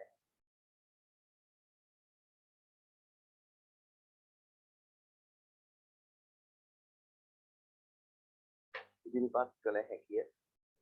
පුතේ අපි උතන්ට ගන්නවා හරි ලස්සන කවියක්. ඒ කියන්නේ මේ નિરાයාසයෙන් කියන එක ඔයගොල්ලෝ ටිකක් විස්තර කරමු. දැන් નિરાයාසයෙන් කියලා කියන්නේ පුතේ දැන් මේ අපි තරප්පුවක් නගිනවා කියලා හිතන්නකෝ. තරප්පුවක් කියන්නේ පඩිපෙලක් කියන එකනේ. හරිද? එතකොට දැන් මේකේ අපි උත්සාහයක් දරන්න ඕනේ අත්ත. හරිද? මේකට අපි පොඩි උත්සාහයක් දරලා තමයි මෙහෙම ඇවිදගෙන යන්නේ. හැබැයි මේක විදුලියෙන් වැඩ කරන පඩිපෙලක් නෙවෙයි. මේක බෙල්ට් එකක් කරා දුවනවා. කිසිම ප්‍රශ්නයක් නෑ. අපි මේ පඩියට කොහොම හරි මේක ගත්තට පස්සේ මොකද වෙන්නේ? එයා මේ උඩට ඕම යනවා. එතන එතකොට අපි ඒකට කියනවා පුතේ નિરાයාසයෙන් කියලා. කියන්නේ කිසිම උත්සාහයක් දරන්න ඕනේ නෑ. හරි. කියන්නේ එක දිගට හරි අපූර්වට මෙයා පඩියෙන් පඩිය ඉස්සරහට යනවා වගේ මොකද වෙන්නේ? මෙයා හැබැයි ඉන්නේ එක පඩියක ඉන්නේ. මේ පඩියෙම මොකද කරන්නේ? මෙයා උඩට යනවා. හැබැයි අර සාමාන්‍ය කෙනෙක් පඩිපෙළ නැගලා යනවා වගේ තමයි අපිට මෙයාවත් දැනෙන්නේ. මෙයාවත් පේන්නේ. අපි මෙයාවත් සලකන්නේ. නමුත් පුතේ මෙතනදී ඇත්තටම සිද්ධ වෙන්නේ මොකද්ද? එයා එක පඩියක ඉන්නවා. මෙයා බෙල්ට් එකක් දිගේ උඩට යනවා. හැබැයි අපි පන්සලේ නගින පඩිපෙළ, පල්ලියේදී නගින පඩිපෙළ, කොවිලේදී නගින පඩිපෙළ මේ හැම පඩිපෙළකදී මොකද අපි කරන්නේ? ඉස්කෝලේදී නගින පඩිපෙළ අපි නැගගෙන යන්න ඕනේ. අපි උත්සාහයක් දරන්න ඕනේ. තේරුණානේ?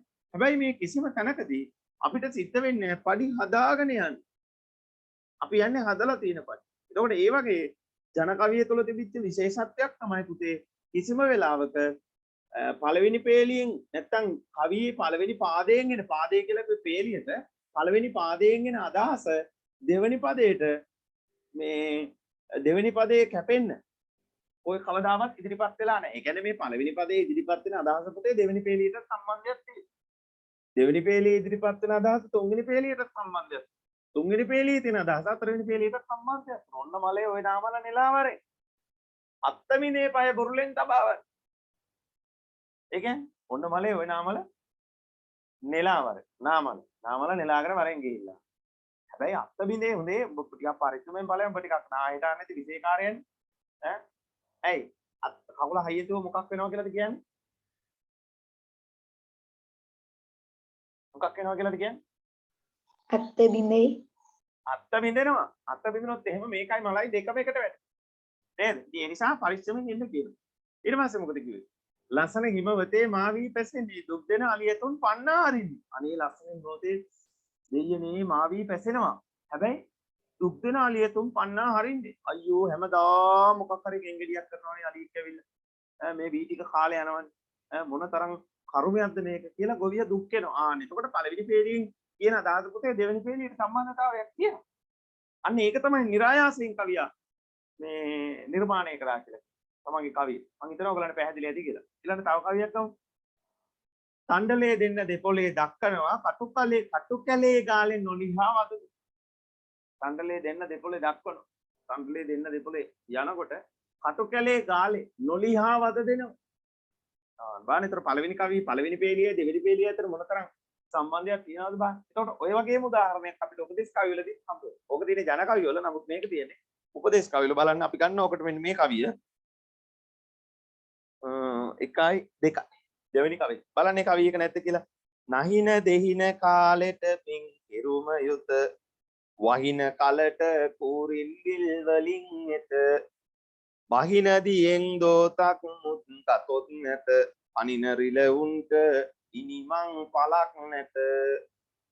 නහින දෙහින කාලෙට පින් කෙරුම යුත් වහින කලට කූරිල්ලිල් වලින් එත. එතකොට පළවෙනි කවියෙන් කියන අදහසට සමීපාර්ථයක් දෙවෙනි පේළියේ නැද්ද කියලා නිකන් චුට්ටක් විපරම් කරලා බලන්න. මම කවිය අදහසට යන්නේ නිතරම කියන අර්ථය. નિરાයාසයෙන්. නිතරම කියන එකම නෙමෙයි පුතේ.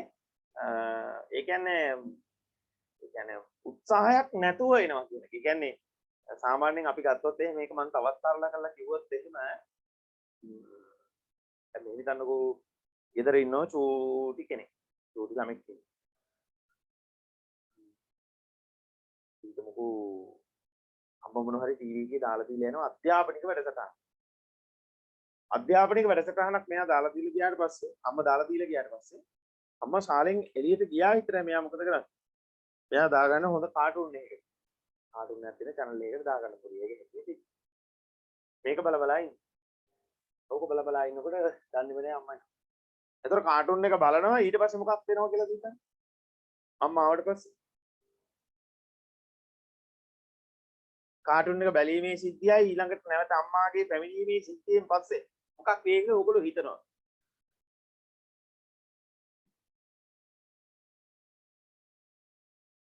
එක රිමෝට් එක ඔම්ලට් එකක් දාන්න පුළුවන් වෙනවා. ඇයි ඕක ගානව පොළවේ අනිවාර්යෙන් ගන්න. ටීවී එක ගන්න බෑ ටීවී ගන්න නේද? රිමෝට් එක උස්සලා ගන්න පුළුවන් පොළවේ. රිමෝට් එක ඔම්ලට් එකක් දාන්න පුළුවන්. එයාර කොල්ල ගොටි කන්න පුළුවන්. හොඳ ටොප්පක් කන්න පුළුවන්. කනබිරි කන්න පුළුවන්. ගීයක් කරන් දෙවලෙන් ගහන්න පුළුවන්. හරිද? නැත්තම් හොඳ දඬුවමක් හම්බෙන්න පුළුවන්. ඔයගේ මොන හරි දෙයක් හම්බෙන්න පුළුවන්. නැත්තම් මේ ටීවී එකේ මොකක් හරි වයර් එකක් මොකක් හරි ගලවලා අම්මා ප්‍රායෝගික සම්පත් කරන්න පුළුවන්. නේද? එතකොට අන්න හරි. ඔව්. එතකොට අන්න ඒ වගේ දෙයක් එන්න පුළුවන්. ඒක අනිවාර්යයෙන්ම සිද්ධ වෙන දෙයක්. අන්න ඒක තමයි નિરાයාසයෙන්ම සිද්ධ වෙන. ඒතර ඒකට වෙනම ආයෙ උත්සාහයක් කරන්න ඕනේ නැහැ. දැන් නිකමට හිතලා බලන්න. ඕගොල්ලෝ යන්නකො පුතේ ඉස්කෝලේට 10 මාට විතර යන්නකො. ඔය 7 මාට කලින් මේ ඕගොල්ලෝ යන්නේ සාමාන්‍යයෙන් 6 මාර 7 වගේ නෝඩ ඕගොල්ලෝ යනවනේ. ඕගොල්ලෝ යන්නකො බෑග් එකත් එල්ලගෙන යනවා වැට්ටා වගේ. ඈ 10 මාට විතර. මොකක් වෙයිද? 10 මාට 11ට විතර යන්න. ඔයගොල්ලෝ නිලියට දාන්න. අනිවාර්ය. ඒක નિરાයාසයෙන් සිද්ධ වෙන. ඕගොල්ලෝ උත්සාහ කරේ මොකටද? ඉස්කෝලේ ඇතුළට යන්න. හැබැයි નિરાයාසයෙන් උත්සාහයක් නැතුව ඕගලන්ට සිද්ධ වෙච්ච දේ තමයි මොකද්ද? ආංගේට්ටු බහපන් එළිය. එච්චර. තේරුණානේ මම කියන්නේ. ඒ නිසා નિરાයාසයෙන් කියන්නේ පුතේ උත්සාහයක් නැතුව කියන එක. එතකොට දැන් මෙතනදී ඇත්තටම සිද්ධ වෙන්නේ නහින දෙහින කාලෙට පින් කෙරුම යුත. නහින දෙහින කාලෙට පින් කර ගන්නවා. හරිද? වහින කාලෙට කෝරින් විල් වලින් එත වහින කාලෙට මොකද කරන්නේ? විල් වලින් අර ගලාගෙන එන වතුරට කෝරින් එකතු වෙනවා. එතකොට අර පළවෙනි පේලියයි දෙවෙනි පේලියයි අතර බලන්නකො ලොකු උත්සාහයක් කරන්න ඕනිද? ඒ දෙකේ සමානකම් අසමානකම් අපිට අඳුරගන්න. ඒ දෙකේ තියෙන අර එකට ගලාගෙන යන අදහස දැන් බලන්නකො අවසානට මොකද්ද කිව්වේ? පනින රිලවුන්ට ඉනිමන් පළක් නැහැ. පැනගෙන යන රිලවුන්ට ඉනිමන් කියන්න ඕනේ නැහැ. එහෙනම් අවශ්‍යතාවයක් නැති දෙයක් වෙනුවෙන් අපි යම් දෙයක් සිද්ධ කළ යුතු නැහැ. එහෙනම් අවශ්‍යතාවයක් තියෙන දෙයක් වෙනුවෙන් විතරයි අපි දෙයක් කරන්න ඕනේ. මොනවද කරන්න ඕනේ බලන්න. නැහින දෙහින කාලයට පින් කරමු. ඒතර වයසටම යන්න ඕනේ නැහැ පින් කරන්න. බාල තරුණ කාලේ ඉඳන්ම පින් කරහල්ලා. වහින කාලයට කූරින් විල් වලින් එත වහින දියෙන් දෝතක් පුත් ගතොත් ඇති. වහින කාලයට කූරින්. වැස්ස කාලයට විල් වලින් මාළු එළියට එන. ඒ කියන්නේ මොකද්ද මේ කියන්නේ? පිනක් දහමක් කරගන්න තු තමන්ගේ ආගම දහමට නැඹුරු වෙලා හිටියේ නැත්නම් එහෙම ඒකට මොකද වෙන්නේ? ඒක නිකන් ඔහි අයාලේ යන කෙනෙක් වෙනවා කියලා තමයි ඒ කවිය. දැන් තේරුණාද මේ පද දෙකේ තියෙන සම්බන්ධතාවය? මම ආයි කියන්නම්කෝ. ඔව් එතකොට පළවෙනි පේලියෙන් කිව්වා පිනක් දහම ඔව් පුතේ. පළවෙනි පේලියෙන් කිව්වා වයසට යන්න කලින් පිනක් දහමක් කරගනිවි. එහෙම කරගත්තේ නැති මිනිස්සු ඉන්නෝනේ. දැන් මොකා මරුණත් පුතේ කවුරු මරුණත් ගහන දැන්වීම මොකද්ද? නිවන් සුව ලැබේවා. නිවන් සැප ලැබේවා. නිවනින් සැනසේවා. නිවන කියන එක අපිට අපි බුදුදහමට අනුව කතා කරෝ නිවන කියන එක අපි මරුණාට පස්සේ හම් වෙන දෙයක් නෙවෙයිනේ. නිවන කියලා කියන්නේ අපි ජීවත් වෙලා ඉන්න කාලේ අපිට හම් වෙන දෙයක්. මේ කියන්නේ නැති කරනවා වාන කියන්නේ තෘෂ්ණාව. තෘෂ්ණාව නැති කරන යම් තැනකද එතන නිවන. ඒතර මරුණාට පස්සේ හම් වෙන දෙයක් නෙවෙයි. නමුත් ජීවිතේ කරන්න තියෙන හැම නරක වැඩක්ම කරලා හැම නරක වැඩක්ම කළා. මිනිස්සුන්ට දුක් ගින්දර දීලා මිනිස්සුන්ගේ ජීවිත විනාශ කරලා මිනිස්සුන්ගේ ජීවිත කඩාකප්පල් කරලා කාල කන්න විතර ජීවත් වෙච්ච මිනිස්සුන්ට අවසානයේදී මොකද අපි කියන්නේ? අනේ නිවන් සුව ලැබේවා. තේරුණා? හැබැයි කවිය මොකද්ද කියන්නේ? කවිය කියන්නේ ජීවිතේ පුංචි කාලේ, තරුණ කාලේ වෙන් කරගනිලා විනාක් දහමක් කරගන්න තමන්ගේ ආගමට දහමට. වයසට යනකම්ම ඉන්න එපා. එහෙම වුණොත් එහෙනම් මොකද වෙන්නේ? එහෙම වුණොත් එහෙනම් මොකද වෙන්නේ? වහින කලට කූරින් විල් වලින් එත වහින කාලට විල් වල ඉන්න විල් වලට වැටෙන වතුර වහින කාලේ විල් වල ඉන්න කූරියෝ නැත්තම් පුංචි මාළු පැටව මොකද කරන්නේ? අර වතුර පාරට ගහගෙන යනවා. එහෙනම් ආගමක් දහමක් නැති අයට මොකද වෙන්නේ? ආගමක් දහමක් නැති උන්ට මොකද වෙන්නේ? ඔහේ ගලාගෙන යනවා. කුඩු ගහන්න පුරුදු වෙනවා. සිගරට් ටික බොන්න පුරුදු වෙනවා. ගංජා ටික බොන්න පුරුදු වෙනවා. ඊට පස්සේ මංකොල්ල කන්න පුරුදු වෙනවා. නරක වැඩ කරන්න පුරුදු වෙනවා. මේ හැම දෙයකටම පුරුදු වෙන්නේ මොකද? දෙමාපියන්ගේ රැකවරණය, දෙමාපියන්ගේ වැඩිහිටියන්ගේ ගුරුවරුන්ගේ අවවාද අනුශාසනා අහපු නැති අය. ඒකට හිතලා බලන්නකෝ. දැන් ඇත්තරම පන්තියේ ඉන්න නරකම එක මොකಾದ?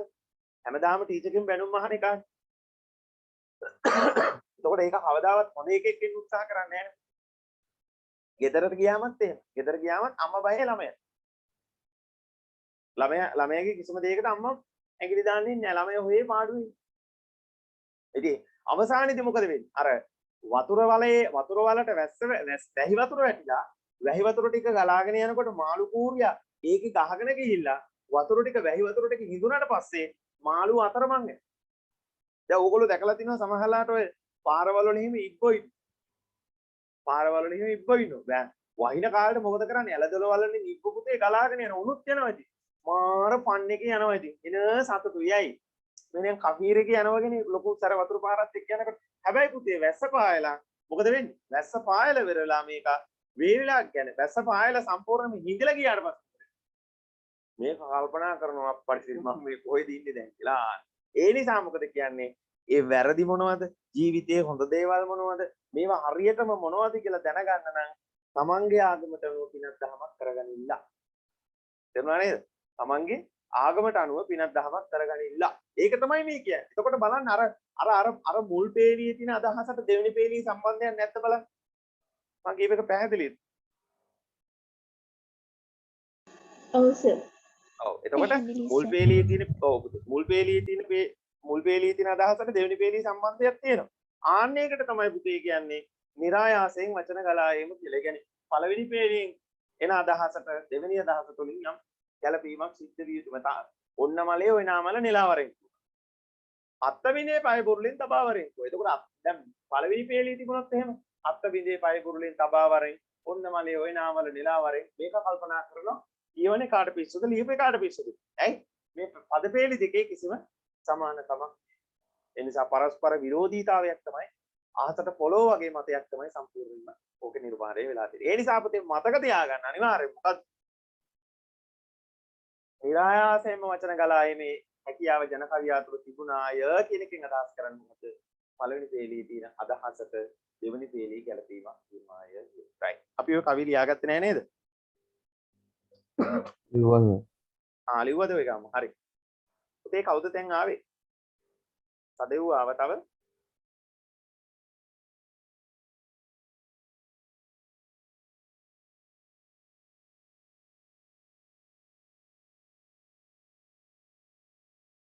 කවුද ආව?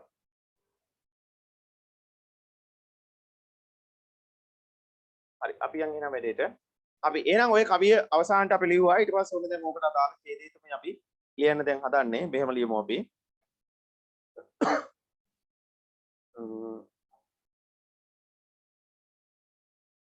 සැබවින්ම කවියා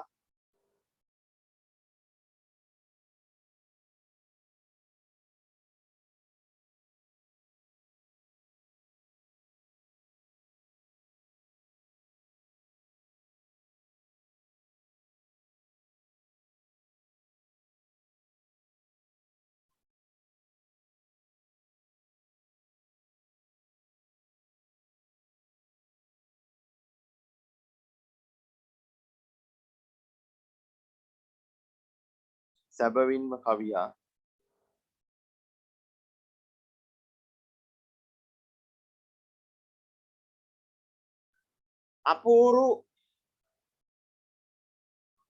අපූරු පද ගැලපීමකින් අපූරු පද ගැලපීමකින්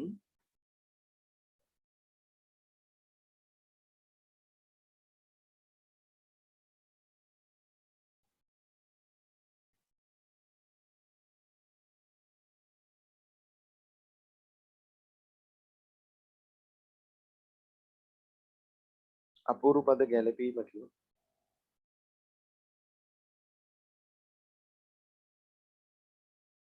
මෙකී අවස්ථාව නිරූපණය කර ඇත. මෙකී අවස්ථාව නිරූපණය කර ඇත.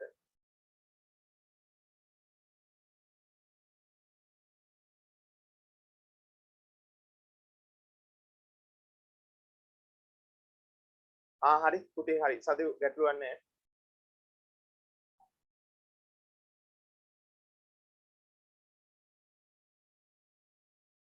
නිරූපණය කර ඇත. මේකේ අවස්ථාව නිරූපණය කරත් දස ඒ වාක්‍ය පොඩක් කියන්න මේ ප්‍රශ්නේ. සැබවින්ම කවියා අපූරු පද ගැලපීමකින් මේකේ අවස්ථාව නිරූපණය කර ඇත. ඔව් නිරූපණය කර ඇත. හරි සර් thank you. හරි පුතේ.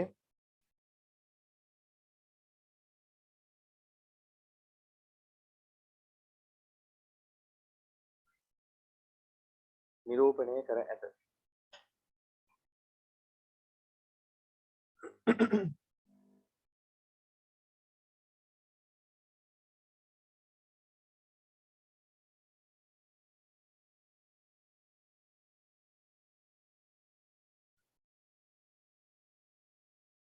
මහලු වියේදී පින් කළ යුතු බව ඕහෝ පොඩයි නේ.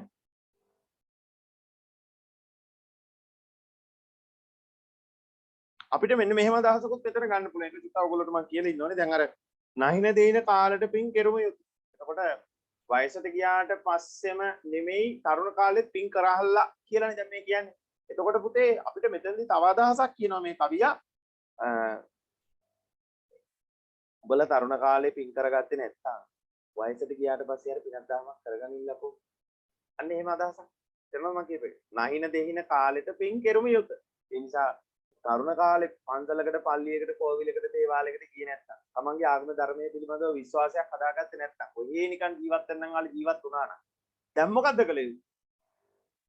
කළ යුත්තේ? දැන් වයසට ගිහිල්ලා නේද? දැන් පෙන්ෂන් ගියේ කාලේ. ඒ නිසා දැන්වත් මොනවා හරි දෙයක් කරගන්න. ආන්න ඒක තමයි තවත් ඊළඟ අදහස්. හරි. අපි මෙහෙම ලියමු පුතේ ඔකට.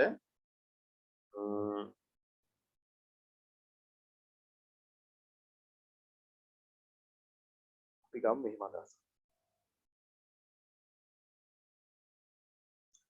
මෙහෙම ලියන්න. තරුණ අවදියේ නොකල පින. තරුණ අවදියේ නොකල පින. දැන් ඔන්න ඔය කවියේදී අපි තේරුම ගන්නවා විචාරයේ. අර කවියේදී ගත්තේ නැතුණාට මේකෙදි ගන්න ඕන බලන්න වෙනස්කම්. තරුණ අවදියේදී නොකල තරුණ අවදියේදී නොකල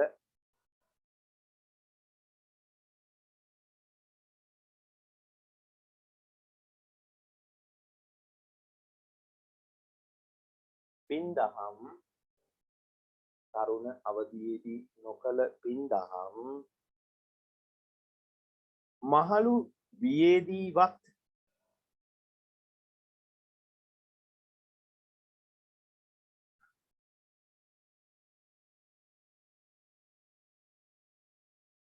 සිදු කරගත යුතුයි. සිදු කරගත යුතුයි.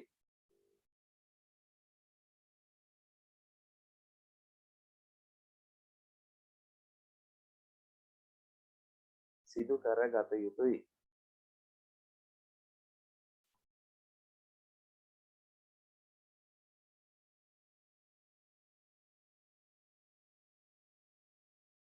සිදු කරගත යුතුයි.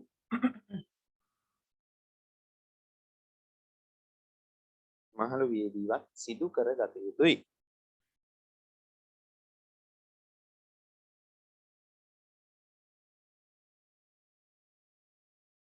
පමණ ඉක්මවා කටයුතු කිරීමෙන් පමණ ඉක්මවා කටයුතු කිරීමෙන්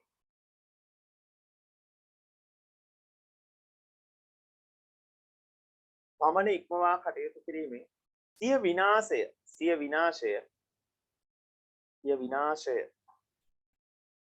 සිය විනාශය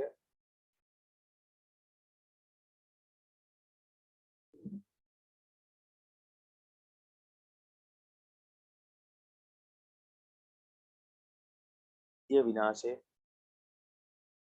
සිදුවේ සිදුවේ සිදුවේ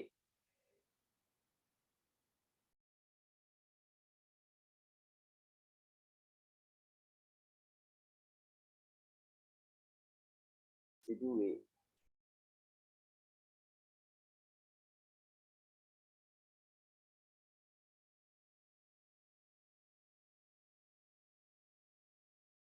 ඒකටම ලියන්න පුතේ සිදුවේ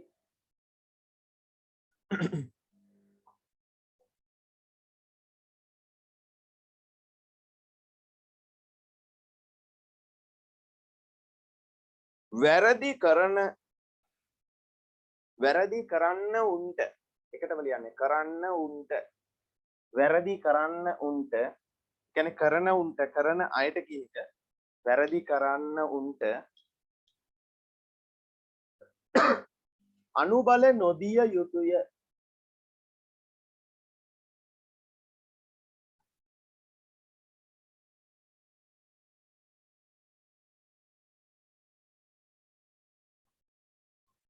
අනුබල නොදිය යුතුය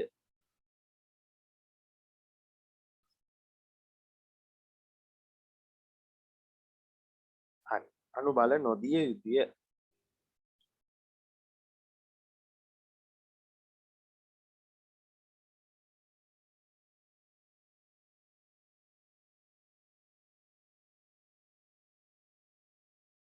ව්‍යංගාර්ථවත් බස්වහරකින් ව්‍යංගාර්ථවත් බස්වහරකින් ව්‍යංගාර්ථවත් බස්වහරකින්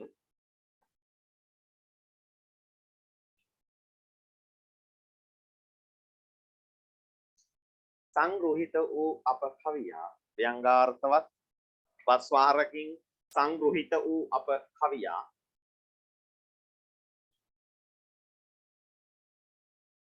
ව්‍යංගාර්ථවත් බස්වහරකින් සංග්‍රහිත වූ අප කවියා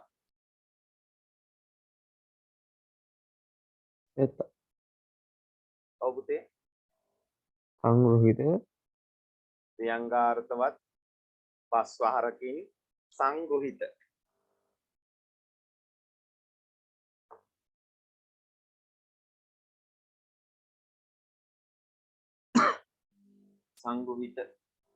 සංග්‍රහිත වූ ව්‍යංගාර්ථවත් පස්වහරකින් සංග්‍රහිත වූ අපකවියා සංග්‍රහිත වුණා. ඒ කියන්නේ සම්පූර්ණයෙන්ම එකට මේ සිද්ධ කරා කියන එක කියන්නේ මේ ආවරණයක් වගේ හදාගත්ත කියන එක සංග්‍රහිත වුණා.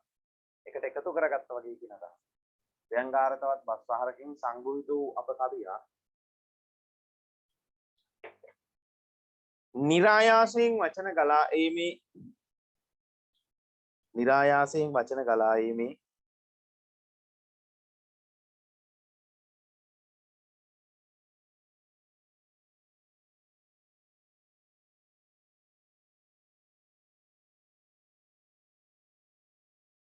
නිරායාසයෙන් වචන ගලා ඒමේ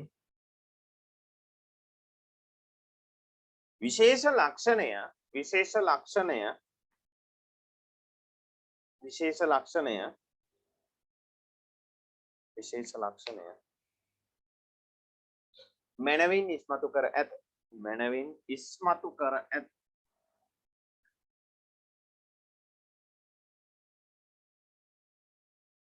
මනවින් ඉස්මතු කර ඇත. මනවින් ඉස්මතු කර ඇත.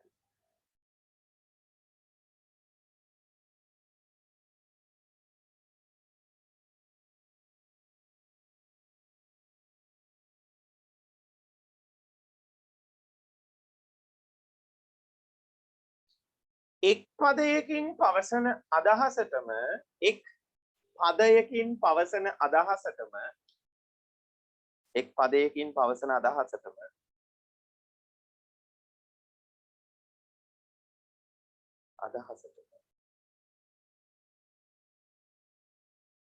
සමීප අදහසක් පිළිබිඹු වීම සමීප අදහසක් පිළිබිඹු වීම පිළිබිඹු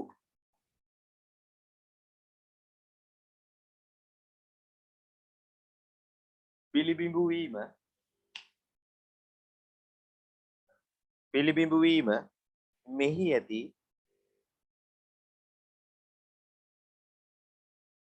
විශේෂත්වයයි. මෙහි ඇති විශේෂත්වයයි.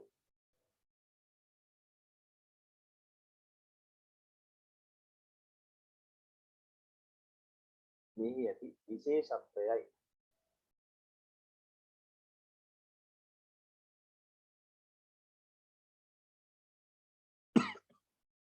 මෙහි ඇති විශේෂත්වයයි.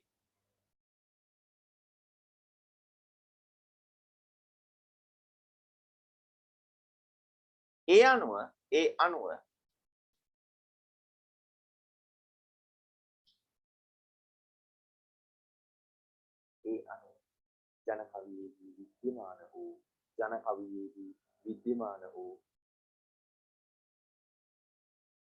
ජන කවියේදී විද්‍යමාන වූ එකී අවස්ථාව ජන කවියේදී විද්‍යමාන වූ එකී අවස්ථාව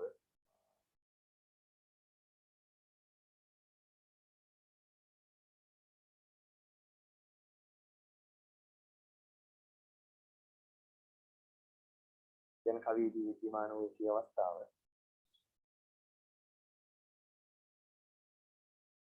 උපදේශ කවිය තුලද ප්‍රතිමූර්තිමත් කරන්නට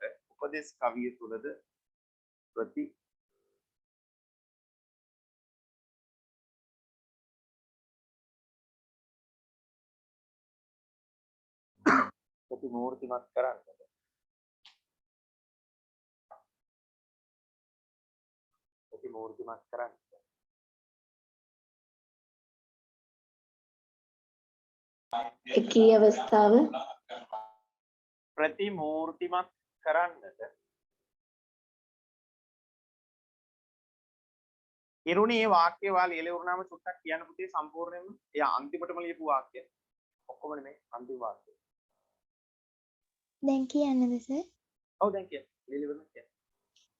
ඒ අනුව ජන කවියේදී විද්‍යමාන වූ එකී අවස්ථාව උපතිස් කවිය තුළද ප්‍රතිමූර්තිමත් කරන්නට හරි thank you කරන්නට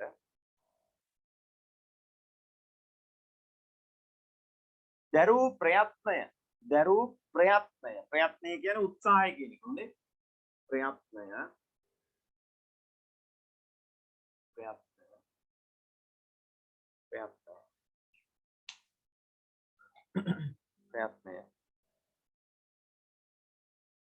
දරූ ප්‍රයත්නය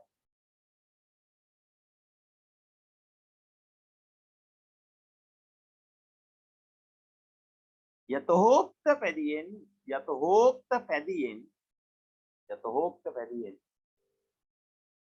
විද්‍යමාන වේ මේකෙන් කියන්නෙම මේකමයි කියන එක ඕන දැක්ක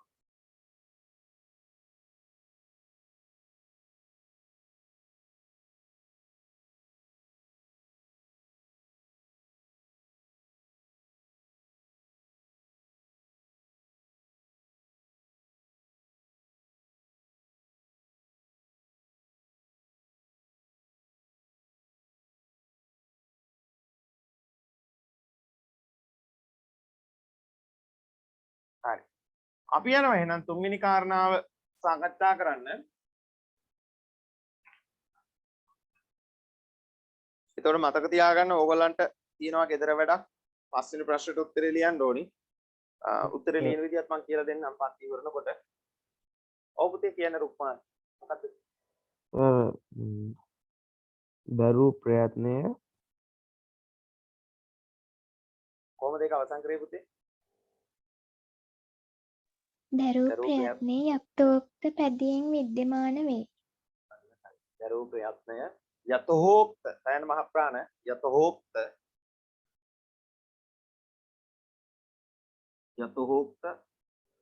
පැදියෙන් විද්‍යමාන වේ. හරිනේ යතහෝක්ත පැදියෙන් විද්‍යමාන වේ. right. අපි යනවා අලුත් ඡේදයකට අර ප්‍රශ්නට උත්තරේ ලියන්න ඕනේ කොහොමද කියලා මම ප්‍රධාන කරුණු ටික ඔයගොල්ලන්ට කියලා දෙන්නම්. හරි. ඊළඟේ සාම්ප්‍රදායික භාෂා ප්‍රයෝග යොදා ගැනීම කියන කාරණාව ගැන තමයි ඔන්න දැන් අපි කතා කරන්නේ. right. අපි යනවා පුතේ අලුත් ඡේදයකට අවසාන උදාහරණය මේ ප්‍රශ්නේ සම්බන්ධයෙන් කතා කරන්න.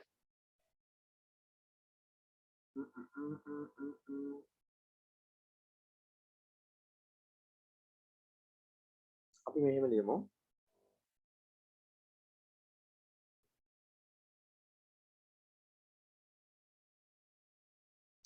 සර්වකාලීන වටිනාකමකින් යුතු සර්වකාලීන කියන්නේ ඕන කාලයකටයි. සර්වකාලීන වටිනාකමකින් යුතු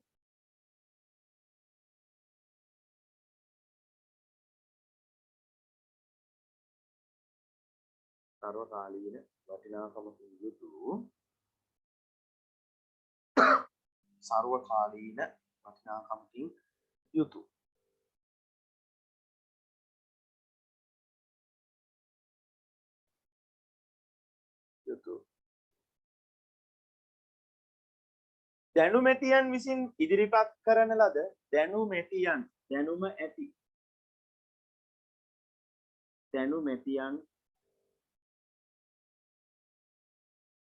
දැනුමැතියන් විසින් ඉදිරිපත් කරන ලද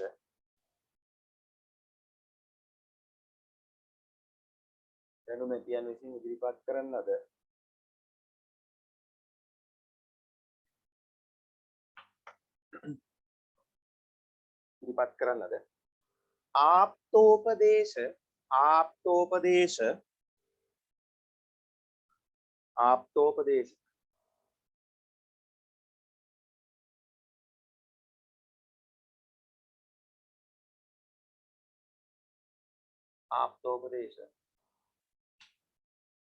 ආප්තෝපදේශ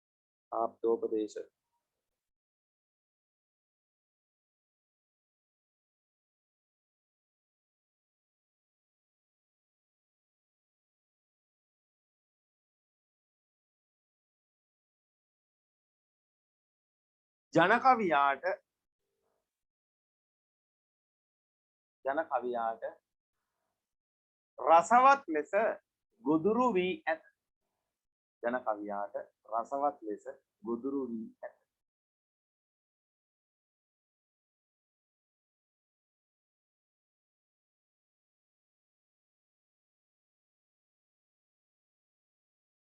රසවත් ලෙස ගොදුරු වී ඇත. හරි.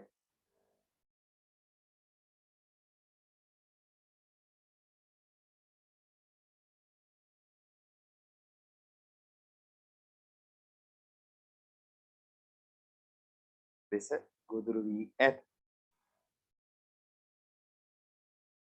එකී සාම්ප්‍රදායික භාෂා ප්‍රයෝග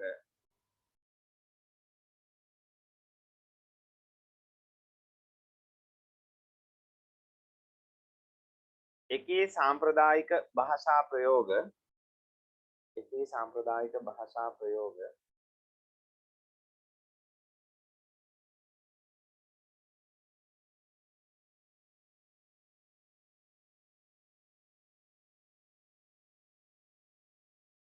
හරි පුතේ එකී සාම්ප්‍රදායික භාෂා ප්‍රයෝග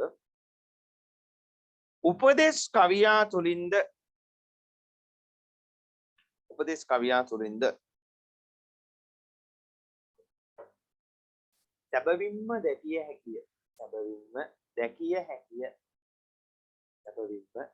හැකිය.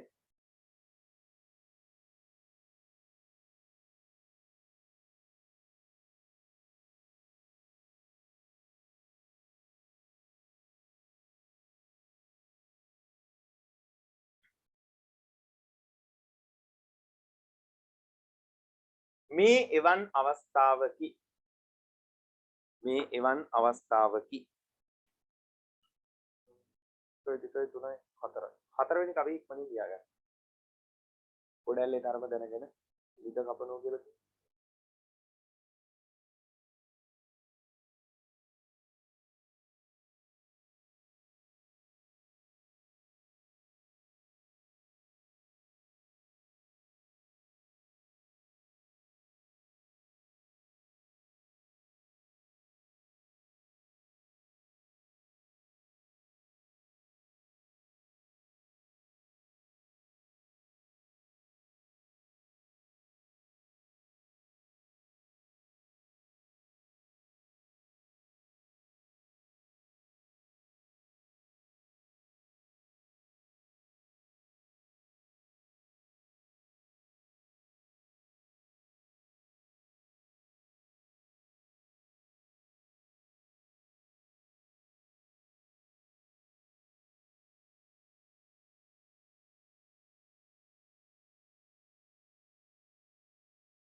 හරි.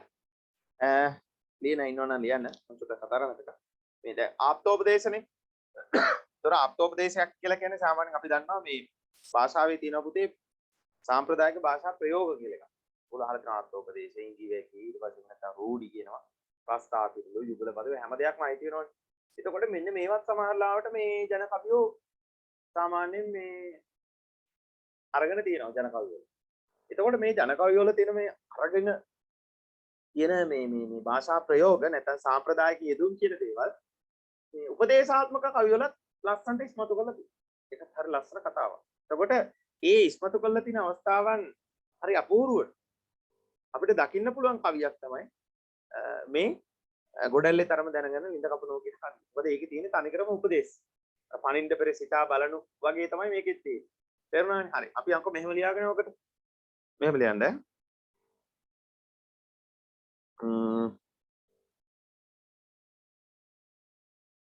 ඔබට ගන්න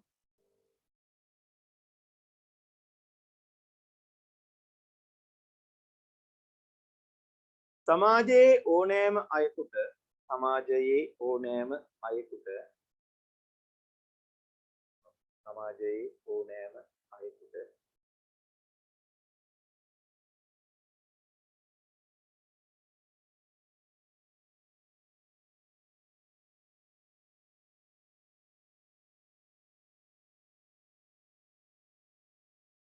ඕනෑමයෙකුට ගුරු හරුකම් ලබාගත හැකි ගුරු හරුකම් ලබාගත හැකි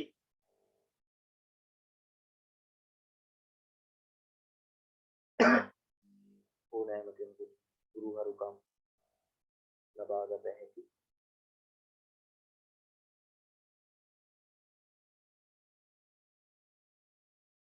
ගුරු හරුකම් ලබාගත හැකි මෙකී ආප්තෝපදේශ මගින්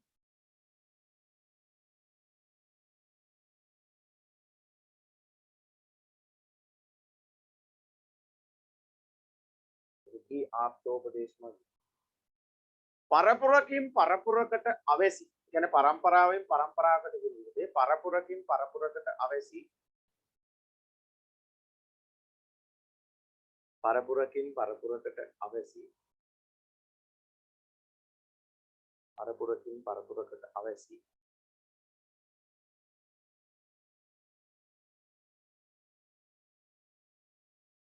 උපදේශ උපදේශ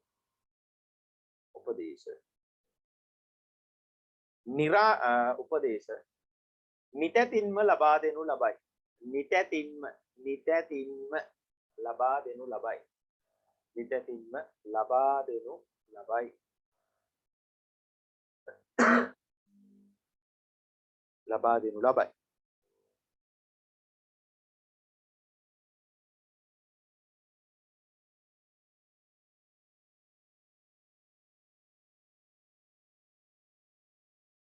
මෙහිදී කවියා සඳහන් කරන්නේ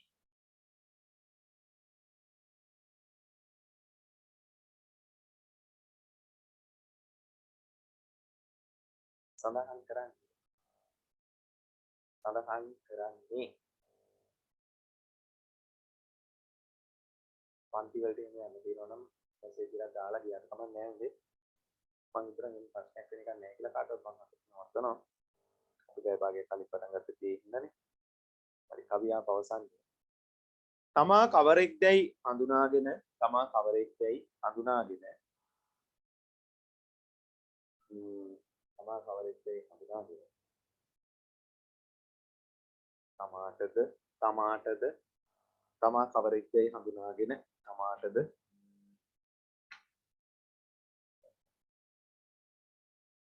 තමාටද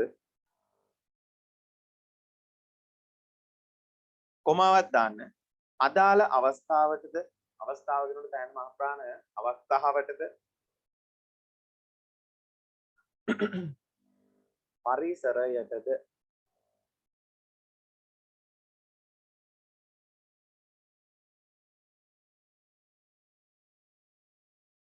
ජීවිත අරමුණු වලටද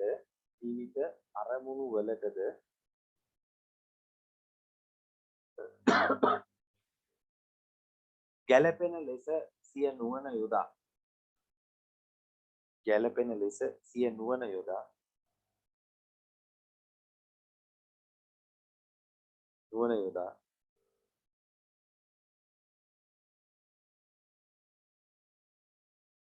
ගැළපෙන ලෙස සිය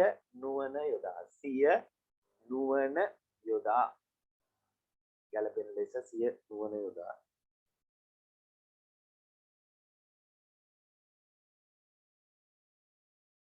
නිසි ලෙස කටයුතු කිරීමෙන් නැත්නම් සුදුසු ලෙස කටයුතු කිරීමෙන් ওই දෙකෙන් ඕනි එකක්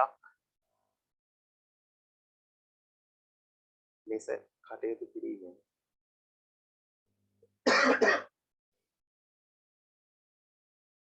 හරි පුතේ කටයුතු කිරීමෙන් යහපත සිදුවන බව යන්නයි නැත්නම් යහපත් මෙහෙම ලියනකො යහපතක් සිදුවන බව යන්නයි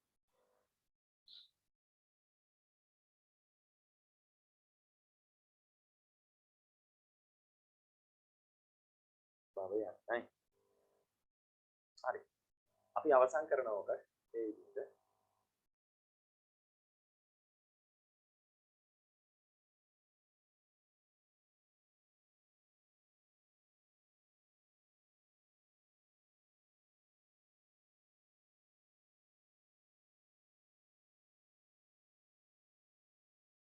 අලුත් ඡේදකින් ලියන්න පුතේ. ජන කවියේ දැකිය හැකි සුවිශේෂී ලක්ෂණ.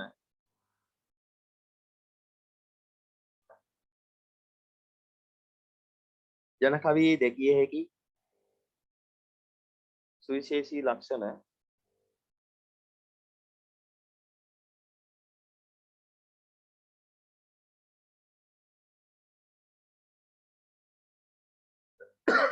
ජන කවියේ දැකිය හැකි සුවිශේෂී ලක්ෂණ. සැබවින්ම උපදේශ කවිය තුලද සැබවින්ම උපදේශ කවිය තුලද දැකිය හැකිය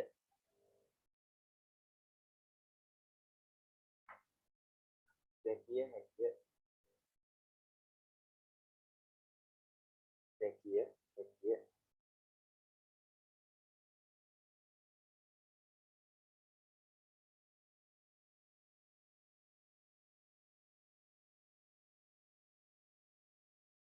ඒ බව සනාත කර ගැනීමෙහිලා ඒ බව සනාත කර ගැනීමෙහිලා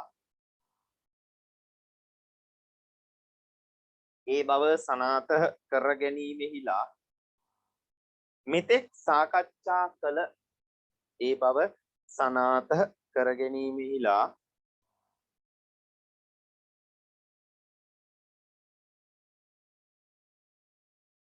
මෙතෙක් සාකච්ඡා කළ කරුණු මෙතෙක් සාකච්ඡා කළ කරුණු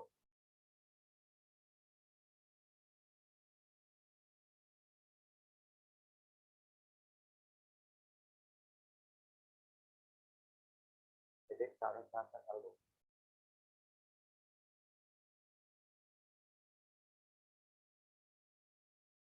නිතැතින්ම ඉවහල් වන බව නිතැතින්ම ඉවහල් වන බව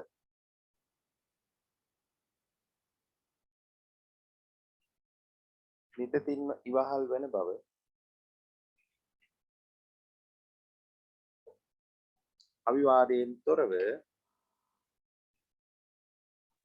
අවිවාදයෙන් තොරව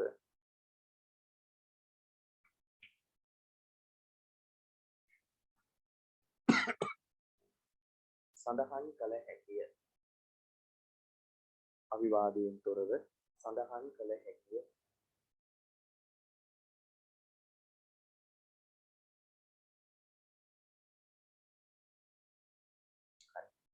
එතකොට මේ අපි ඔතනින් ওই ප්‍රශ්නෙට උත්තරේ අවසන් කරනවා මම හිතනවා ඔයගලන්ට පැහැදිලි වෙන්න ඇති මොකද අපි අද ගොඩක් කතා කරා අපි පැය දෙකම සම්පූර්ණයෙන්ම උදාහරණ තුනක් අරගෙන මේ ප්‍රශ්නය ලස්සනට කතා කරා එතකොට ඔයගලන්ට පිළිච්ච ගැටලු ටික ඔක්කොම निराකරණය වෙන්නේ නැති කියලා මම හිතනවා පාඩම නවත්තනකොට අපි පන්ති නවත්තනකොට මම දෙන්නම් අවස්ථාව එතකොට මොන හරි ගැටලුවක් තිබුණොත් අනිවාර්යෙන් අහන්න ඒ අවස්ථාවෙන් උපරිම ප්‍රයෝජන ගන්න පුතේ ඊළඟට මම වැඩි වෙලා ගන්න නැහැ මම ඉක්මනින් කියන්නම් පස්වෙනි ප්‍රශ්නට උත්තරේ මම බලාපොරොත්තු වෙන උතර ලබන සතිය බදාදා වෙනකොට ලියලා ගන්න බදාදා කියන අපේ සෙනසුරාදානේ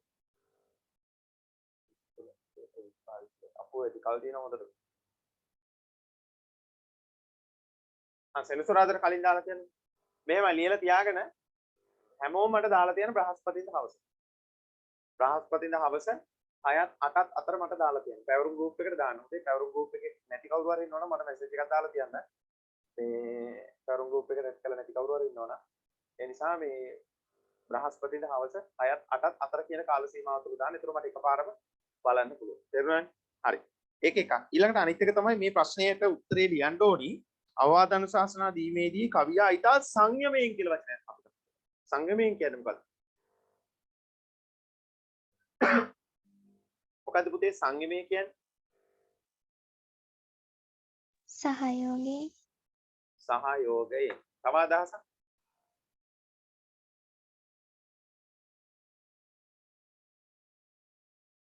මේ සත්ත්ව නෑනේ දැන් මේ කට්ටිය මොකද උනේ කතාවල් අතවල් වැහිලා උද්‍යෝගයෙන් උද්‍යෝගයෙන් කියලා එක්කෙනෙක් කිව්වා මොකද්ද පුතේ සතෙව් කල්පනාවෙන් තව ඉවසීමෙන් විමසිල්ලෙන් උත්තරේ නම් ආවා හැබැයි ඔක්කොම හොඳයි ළඟින් ආවා. හසිනි මොකද්ද කිව්වේ? ඉවසීමෙන් ඉවසීමෙන්. ඒ ඉවසීමෙන් කියන එකට තමයි සංයමය කියලා කියන්නේ. very good. ඔක්කොම හොඳයි නේ? සංයමය. සංයමයට අපි කියනවා ඉවසීම. හරි. එතකොට ජන කවියේ දැකිය හැකි අවවාදන ශාසනා දීමේදී කවියා ඊට සංයමයෙන් එම කාර්යයුතු කරන්න වග බලා ගන්න. මේ ප්‍රකාශයට ඔබ එකක වන්නේ දැයි හේතු සහිතව විස්තර කරන්න. සංයමයෙන් කොහොමද දැන් අපි ටෙලිනාට්‍යයක් ගමුකෝ. චිත්‍රපටයක් ගමුකෝ. මේවයි තියෙනවනේ පුතේ දැන් අපි හැමෝටම දැන් දරුවන්ට විතරක් වෙන චිත්‍රපටයක් ගත්තට පස්සේ ඒක තුළ සම්පූර්ණයෙන්ම විස්තර වෙලා තියෙන ළමා ලෝකයේ. එතකොට තරුණ සමාජයේ වෙනුවෙන් ඉදිරිපත් වෙලා තියෙන කතාවක් ගත්තොත් මොනවා හරි ප්‍රේමණීය වෘතාන්තයක් වෙන කතාවක් මොනවා හරි අන්න ඒ වගේ සිතුවිල්ලක් මුල් කරගත්ත නිර්මාණයක් වෙන්න පුළුවන්. එතකොට ඒක තරුණ සමාජයේ. තරුණ කියන්නේ ඉස්කෝලේ ගිහිල්ලා ඉගෙනගෙන රස්සාවක් කරන අය. ඊට පස්සේ වැඩිහිටි පරම්පරාවෙන් දැන් අපි හිතමුකෝ දැන් අර පොයේ දවසට බණ කතා ලස්සන කතා වෙන. ඒතර වයසක වයෝවෘදය මුල් කරගෙන තමයි සිද්ධ කරන්නේ වැඩි වශයෙන්. මොකද තරුණ සමාජයේට බාල සමාජයේට පුංචි අයට යම් අදහසක් මේ ගන්න ඕන නිසා. තේරුණානේ? එතකොට ඒ නිර්මාණකරුවා දැන් පුංචි ළමයින්ට නිර්මාණය කරන දේ පුංචි ළමයින්ට විතරමනේ. තරුණ අයට නිර්මාණය කරන දේ තරුණ අයට විතරමනේ. වැඩිහිටි අයට නිර්මාණය කරන දේ ඒ නිර්මාණය වැඩිහිටියන්ට විතරනේ. හැබැයි මේ සමස්තයටම ඉදිරිපත් කරන නිර්මාණය තුළ මොනතරම් ඉවසීමක් තියෙනවද? ඒ රචකයා දන්නවා මේක පුංචි උන් බලනවා. මේක තරුණ අය බලනවා. ඊට පස්සේ මේක වැඩිහිටියෝ බලනවා. මේක වයසට ගිය අය බලනවා. මේ සෑම දෙනාම එකෙල්ලි අරගෙන බලන්න පුළුවන් ටෙලිනාට්‍යයක්, බලන්න පුළුවන් කතාවක්, බලන්න පුළුවන් චිත්‍රපටයක් නිර්මාණය කළ යුතුයි. එතකොට බලන්න මොනතරම් සංයමයක් මොනතරම් ඉවසීමක් තියාගෙන මේ නිර්මාණකරුවා තමයි කාර්යභාරය. එතකොට ඒකට යොදාගෙන නළු නිලියු නේද? එතකොට යා ඒක රූගත කරන බෑග්ග්‍රවුන්ඩ් එක නේද? අපි කියන පසුතලයේ මේ හැමදේම ඔහු විමසීමකින් තමයි කරන්න ඕනේ. බලපු ගාම ආපෝ කියලා හිතෙන්නේ නැති වෙන්න ලස්සනට හැමදේම කරන්න ඕනේ. ඒ නිසා ඒකට ඔහු පාවිච්චි කරන එකම දේ තමයි පුතේ සංයමය. එහෙම නැත්නම් අපි ඒකට කියනවා පුතේ ඉවසීම. තේරුණානේ? ආන්නේ ඉවසීම ජන කවියා. එහෙම නැත්නම් අවවාද අනුශාසනා දීමේදී කවියා ඊට සංයමයෙන් එම කාර්යයුතු කරන්න වග බලා ගන්න. දැන් ඒ දෙන අදහස තුළ පුංචි ළමයාටත් ගන්න පුළුවන් දෙයක් තියෙනෝනේ. වැඩිහිටියට ගන්න පුළුවන් දෙයක්ත් තියෙන්නත් ඕනේ. ඒ නිසා ඒ දෙක හරියට බැලන්ස් කරගෙන හරියට සමාන කරගෙන පුතේ මේ නිර්මාණකරුවෝ තමන්ගේ නිර්මාණය ඉදිරිපත් කළා තියෙනවා. ඊට පස්සේ කියනවා මේ ප්‍රකාශයට එකඟ වන්නේ දැයි හේතු සහිතව විස්තර කරනවා. ඔයා මේකට එකඟ වෙනවා නම් එකඟ වන්නේ දැයි එකඟ නොවන්නේ දැයි නෙමෙයි එකඟ වන්නේ දැයි හේතු සහිතව විස්තර කරන්න. එතකොට මම මේකට එකඟ වෙන්නේ නැහැ කියලා එහෙම ප්‍රශ්නේ අතාරින්නේ බෑ. සමහරව ප්‍රශ්න දෙනවා මම මේකට එකඟ වෙන්නේ නැහැ. ඒ නිසා මට මේකට ලියන්න දෙයක්වත් නැහැ. ස්තුතියි කියලා මේකට ලියන්නත් පුළුවන්. නිසා එහෙම ලියන්න බෑ හොදේ. ඒතර ඔයාලා මේකට මොකද්ද කරන්න ඕනේ? අවවාද අනුශාසනා දීමේදී කවියා ඊතා ඉවසීමෙන් එම කාර්ය ඉටු කරන්නට වග බලා ගන්න. එතකොට මොනවද මේ ඉවසීමෙන් ඉටු කරපු අවස්ථා? දැන් බලන්න පළවෙනි කවිය අපි ගත්තොත් පළවෙනි කවිය තුල මිනිස්සෙගේ ජීවිතේ කොහොමද සාර්ථක වෙන්නේ? ප්‍රතිපත්ති කරුකෝ කොහොමද ජීවිතේ ඉස්සරහට අරගෙන යන්නේ? එතකොට ඒක කොහොමද ඉවසීමෙන් යුක්තව? ඒ කියන්නේ දැන් මෙහෙම හිතන්නකෝ. දැන් මිනිස්සෙගේ ජීවිතය තුල පුතේ ප්‍රධාන වශයෙන්ම ඉස්මතු වෙන අවස්ථා කීයක් තියෙනවද? සාර්ථකව කරගෙන යන්න ඕනේ අවස්ථා. ඉගෙන ගන්න ඕනේ, දෙමාපියන් සලකන්න ඕනේ, හොඳට කන්න ඕනේ, හොඳ රස්සාවක් කරන්න ඕනේ, ආර්ථික වශයෙන් ශක්තිමත් වෙන්න ඕනේ, ගෙයක් දොරක් හදන්න ඕනේ, හොඳ විවාහයක් කරගන්න ඕනේ. ඊට පස්සේ දෙමාපියන්ට සලකන්න ඕනේ. මේ වගේ එක අවස්ථා තියෙනවා. ඌ අස්සෙත් තව මොන තරම් අවස්ථාවක් තියෙනවා. හැබැයි මේ හැම අවස්ථාවක්ම අපිට විස්තර කරන්න බෑ. එහෙමනොත් ඒකට කාලයක් නෑ. මම නෙමෙයි කියන්නේ. උපදේශාත්මක උපදේශ කවි ඉදිරිපත් කරපු කවිය කියන්නේ. එතකොට එයා ඒකෙන් තෝරාගත යුතු මුල්ම ප්‍රධානම කරුණු ටික විතරක් අරගෙන. එනවද මං කියන්නේ? ඒ ගත්ත කරුණු ටිකේදී ඒක සමාජයේ ඉන්න හැමෝටම තේරුම් ගන්න පුළුවන් දෙයක් වෙන්නත් ඕන. එතකොට සමාජයේ ඉන්න හැමෝටම අල්ල ගන්න පුළුවන් දෙයක් වෙන්නත් ඕන. ඒ කියන්නේ අපි තව එකක් ගත්තොත් මෙන්න මෙහෙම දැන් මෙතන තිබුණානේ. එක්කුණ දාට උණ දණ්ඩේ පැණිසේමා වෙන්න උණ දාට යක් දෙබරේ වද සිමතර එක් වෙච්ච දවසට උක්දණ්ඩ විතරද උක්දණ්ඩ පැණි විතරද සමාන කරන්න පුළුවන්. ඇයි මේකට මී පැණි ගන්න බැයිද කියලා කෙනෙකුට හිතෙන්න පුළුවන්. ආන්න බලන්න. ඒතර සංයමයේ ඉවසීමකි. හොඳම දේ හොඳටම තමයි උපදේශාත්මක මේ උපදේශ කවිය දීලා තියෙන්නේ. ඊළඟට තව එකක් ගත්තොත් වෙන්න ඕන දාට යක්ත පරිවද සීමා. එතකොට නෝනයි මහත්තයයි වෙන් වෙලා දෙනට දෙන තරහ වෙලා. එතකොට ඒක ඇයි යක්ත පරිවට සමාන? ඊට වැඩිය දරුණු දෙයකට සමාන කරන්න බැයිද? නැත්නම් ඊට වැඩිය ටිකක් සරල දෙයකට සමාන කරන්න බැයිද? ඇයි ඒගොල්ලෝ බඹරුන්ට සමාන කරන්න බැයිද? මේව කියලා නිකමට හිතන්න පුළුවන්. එතකොට ඒ වගේ දේවල් උපකල්පනය කරන්න අවශ්‍ය වෙන්නේ නැහැ. කවියා මේකට යොදලා තියෙන වචනේ ආයෙත් තක්කෙටම හරියන නිසා. නිට්ටාවටම ස්ථීරවම 100%ක්ම යොදලා තියෙන වචනේ හරියන නිසා පුතේ ආයෙ වෙන වචන හොයන්න අවශ්‍ය වෙන්නේ නැහැ. ඊළඟට බලන්න ගොසින් ගොසින් කටුවත්තේ අගසීමා ඉතින් ළඳේ කරවිල තීප්පටු සීමා. ගොසින් ගොසින් කටුවත්තක නගිනවා කියන එක සාමාන්‍ය පුවක් ගහේ පොල් ගහේ නගිනවා කිලේසි නේ. ඇයි අරක තියෙන තනිකර කටු ටික මගෑරෝගෙන තමයි ඉස්සරහට යන්නේ. ඒකවල බලන්න මේ වචන භාවිතය තුල කවියක් පුදුම ඉවසීමකින් තමයි මේක සිද්ධ කරන්නේ. ඔව් පුතේ කියන්නේ. ඇස නැතිදා පොත ගත්තේ කියන්නද ඒ කවියක් ගන්න පුළුවන් නේද? පුළුවන්. ඒක ගන්න පුළුවන්. ඒකත් මම කියන්න. ඊට පස්සේ කියනවා ඉතින් ළඳේ කරවිල තිබ්බටු සීමා. ඒතර කවියා ඇයි තිත්ත දේවල් වලින් කරවිල තිබ්බටු ගත්තේ? ඕකට දාන තිබුණාට වෙන මොනවා හරි. ඉතින් අපි තිත්ත මොනවා හරි කොහොම කොල ගන්න පුළුවන්. කොහොම පොතු ගන්න පුළුවන්. කොහොම මුල් ගන්න පුළුවන්. නෑ ඊට වැඩි ප්‍රායෝගිකයි පුතේ කරවිලයි තිබ්බටුයයි. පොඩි එකත් ඒක දන්නවා. කරවිල කියන එක පොඩි එකා මෝ කරවිල ළඟ අදපට කන්න බෑ. පුංචි කාලේ ඉඳන් මොළුවට දාගත්තා. ඇයි පොඩි එක ආස නැහැ තිත්තර කන්න. දැන්තරන් තිත්ත නම් බෑ. ආන්නේ වගේ තමයි. තේරුණාද? එතකොට බලන්න පුංචි දරුවාගේ ඉඳන් වැඩිහිටියා දක්වාම තේරුම් අරගෙන ඒ හැමදෙනාම තේරුම් අරගෙන ලස්සනට තමන්ගේ නිර්මාණය ඉදිරිපත් කරපු කොටසක් තමයි ජන කවිය කියලා කියන්නේ. ඊළඟට දැන් හිරුනි කිව්වා වගේ උඩ කවිය ගන්නත් පුළුවන්. ඇස නැතිදා පොත ගත්තේ කියන්නේ. එතකොට ඇත්ත එක පේන්නේ නැති කාලේ පොත ගත්තේ කියවන්නද කියලා අහන එක පුංචි කාටත් තේරෙනවා. වැඩි හිටියටත් තේරෙනවා. ඒකයි අමුතුවෙන් කියන්න අවශ්‍ය වෙන්නේ නැහැ. දත නැතිදා උක්දඬු ගිනි කපින්න. දත් නැති කාලේ උක්දඬු ගත්තේ ගිනි කපින්නද? පත්තු කරලා ගිනි කපින්නද මේ සීතලෙට කියලා අහන්න පුළුවන්. ඒක ඕනම කෙනෙකුට තේරෙනවා. වෙර නැතිදා ගහගත්තේ දිනන්ට. එතකොට තමන්ට ශරීර ශක්තිය නැති වෙච්ච කාලේ ඒ ශරීර ශක්තිය හීන වෙලා ගිය කාලේ පුතේ ගහගත්තේ දිනන්ටද කියලා. යුද ඇතිදා නැති කඟ කොස් කොටන්නද යුද්ධේ නැති කාලේ යුද්ධේ තියෙන කාලේ නැති කඩුව දැන් ඉතින් මොනව කරන්නද? දැන් කොස් කපන්නද? අපි කියන්නේ එහෙම. එතකොට අන්න ඒ වගේ පුතේ බලන්න මෙතනදී පැහැදිලිවම කියන්නේ මම හිතනවා ඔයගොල්ලන්ට දැන් යම් මට්ටමකින් තේරුණා අවවාද අනුශාසනා දීමේදී. එතකොට මේ හැම දෙයකින්ම කවිය දීලා තියෙන්නේ මොකද්ද? අවවාදයක් නැත්නම් අනුශාසනාවක් කියන එක. ඒ නිසා පුතේ ඔන්න ඔය කියන කාරණාව හරි අපූර්වට ඉස්මතු කරගන්න අපිට සිද්ධ වෙනවා. ඔය කියන උදාහරණත් එක්ක කියන්න. හරි රයිට්. ඕකේ. තේරුණ නැති තැනක් තියෙනවා නම් මගෙන් අහන්න පුතේ. පස්වෙනි ප්‍රශ්නෙට අදාළව දැන් උත්තරේ ලියාගෙන යන්න. ගැටලුවක් තියෙනවා නම් අහන්නකෝ. ඔය කියපු උදාහරණත් එක්ක ඕගලන්ට අපහසු කියන්නේ අපහසු තැනක් ආවනම් උත්තරේ ලියනකොට ඊට පස්සේ අනිත් එක තමයි මම තව දෙයක් කියන්න. උත්තරේ ලියන්න කලින් චූටි සැකිල්ලක් හදාගන්න. පොඩි සැලැස්මක් හදාගන්න. මම අර දැන් අද පාඩම කරනකොට දැන් අද අපි කරුණු තුනකටනේ කතා කරේ. අන්න ඒ වගේ කරුණු වශයෙන් ඕගොල්ලෝ පොඩි සැලැස්මක් හදාගන්න වෙන පොඩි කොලයක. මේ ප්‍රශ්න උත්තරයකට මෙන්න මේ කාරණාව ගන්න. මේ කාරණාවට මේ උදාහරණය ගන්න. ඊළඟට මේ ප්‍රශ්නෙට උත්තරේ විදිහට මේ කාරණාව ගන්න. ඒ කාරණාවට මේ උදුරුතේ ගන්න. අන්න එහෙම සැලසුමක් තියාගන්න. ප්‍රශ්න කළමනාකරණය පිළිතුරු ලිවීමේදී. තේරුණාද? ඒ නිසා මතක තියාගන්න. ඒ සැලැස්ම ඔයගොල්ලෝ හදලා වෙනම තියාගන්න. ඒක ගැටලුවක් නෑ. හැබැයි උත්තරේ විතරයි මට ඕනි වෙන්නේ. හරි. දැන් ඔන්න එහෙනම් මම අවස්ථාව දෙනවා 4 වෙනි ප්‍රශ්නේ අපි කතා කරා. ඒකේ මොනවා හරි ගැටලුවක් තියෙනවා නම් අහන්න. ඒ වගේම පස්වෙනි ප්‍රශ්නෙට. එහෙම නැත්නම් උත්තරේ ලියන්න තියෙන ප්‍රශ්නෙට මොනවා හරි ගැටලුවක් තියෙනවා නම් ඒකත් අහන්න.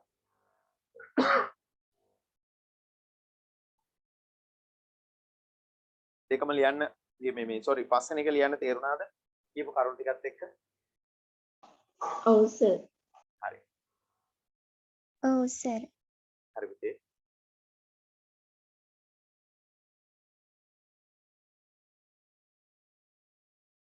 හරිද? එච්චරයි. එහෙනම් අපි යන් ඊළඟට මේ මට ප්‍රයිවට් මෙසේජ් දෙක තුනක් දාලා දුන්නා මේ අපේ ළමයි මේ පන්ති ගාස්තු ගෙවනකොට කොහොමද කරන්නේ කියලා. එතකොට මේ මතක තියාගන්න පුතේ ඔය දැන් අර අප දෙසැම්බර් මාසේ සති දෙකක් එක ළඟ තිබුණේ නෑ. මොකද මේ එකක් පොය ආවා අනිත් එක නත්තල් ආවා. ඒ නිවාඩු දුන්නා. එතකොට ඒ කෙසේ වෙතත් ඔයා එක දිගට දවස් 4කට පන්තියට සම්බන්ධ වුණා නම් පුතේ මේ මාසෙට නියමිත පන්ති ගාස්තු ඔයා ගෙවන්න ඕන.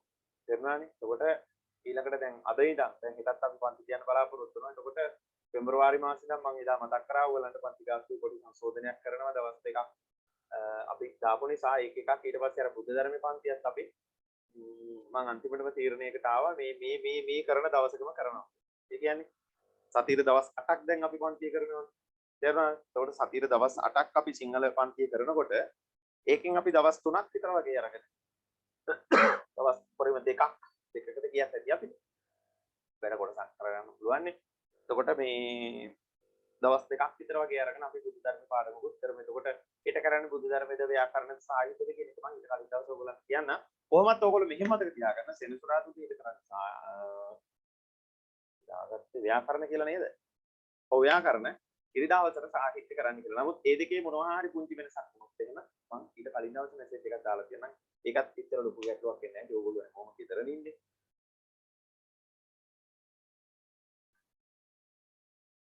හරි මේ හරි කොහොමත් මම දැන් නවත්තනවා. ඒ නිසා මේ එහෙම දවස් 4ක් පන්තියට සම්බන්ධ වුණා නම් පුතේ පන්ති දාස්ස කියවන්න. ඒ සම්බන්ධයෙන් මොනවා හරි ගැටලුවක් තියෙනවා නම් මට ප්‍රයිවට් මැසේජ් එකක් දාලා කියන්න. හරි එහෙනම් පුතේ අපි අදට සමුගමු. එහෙනම් හැමෝටම ජය වේවා ජයෙන් ජයම වේවා.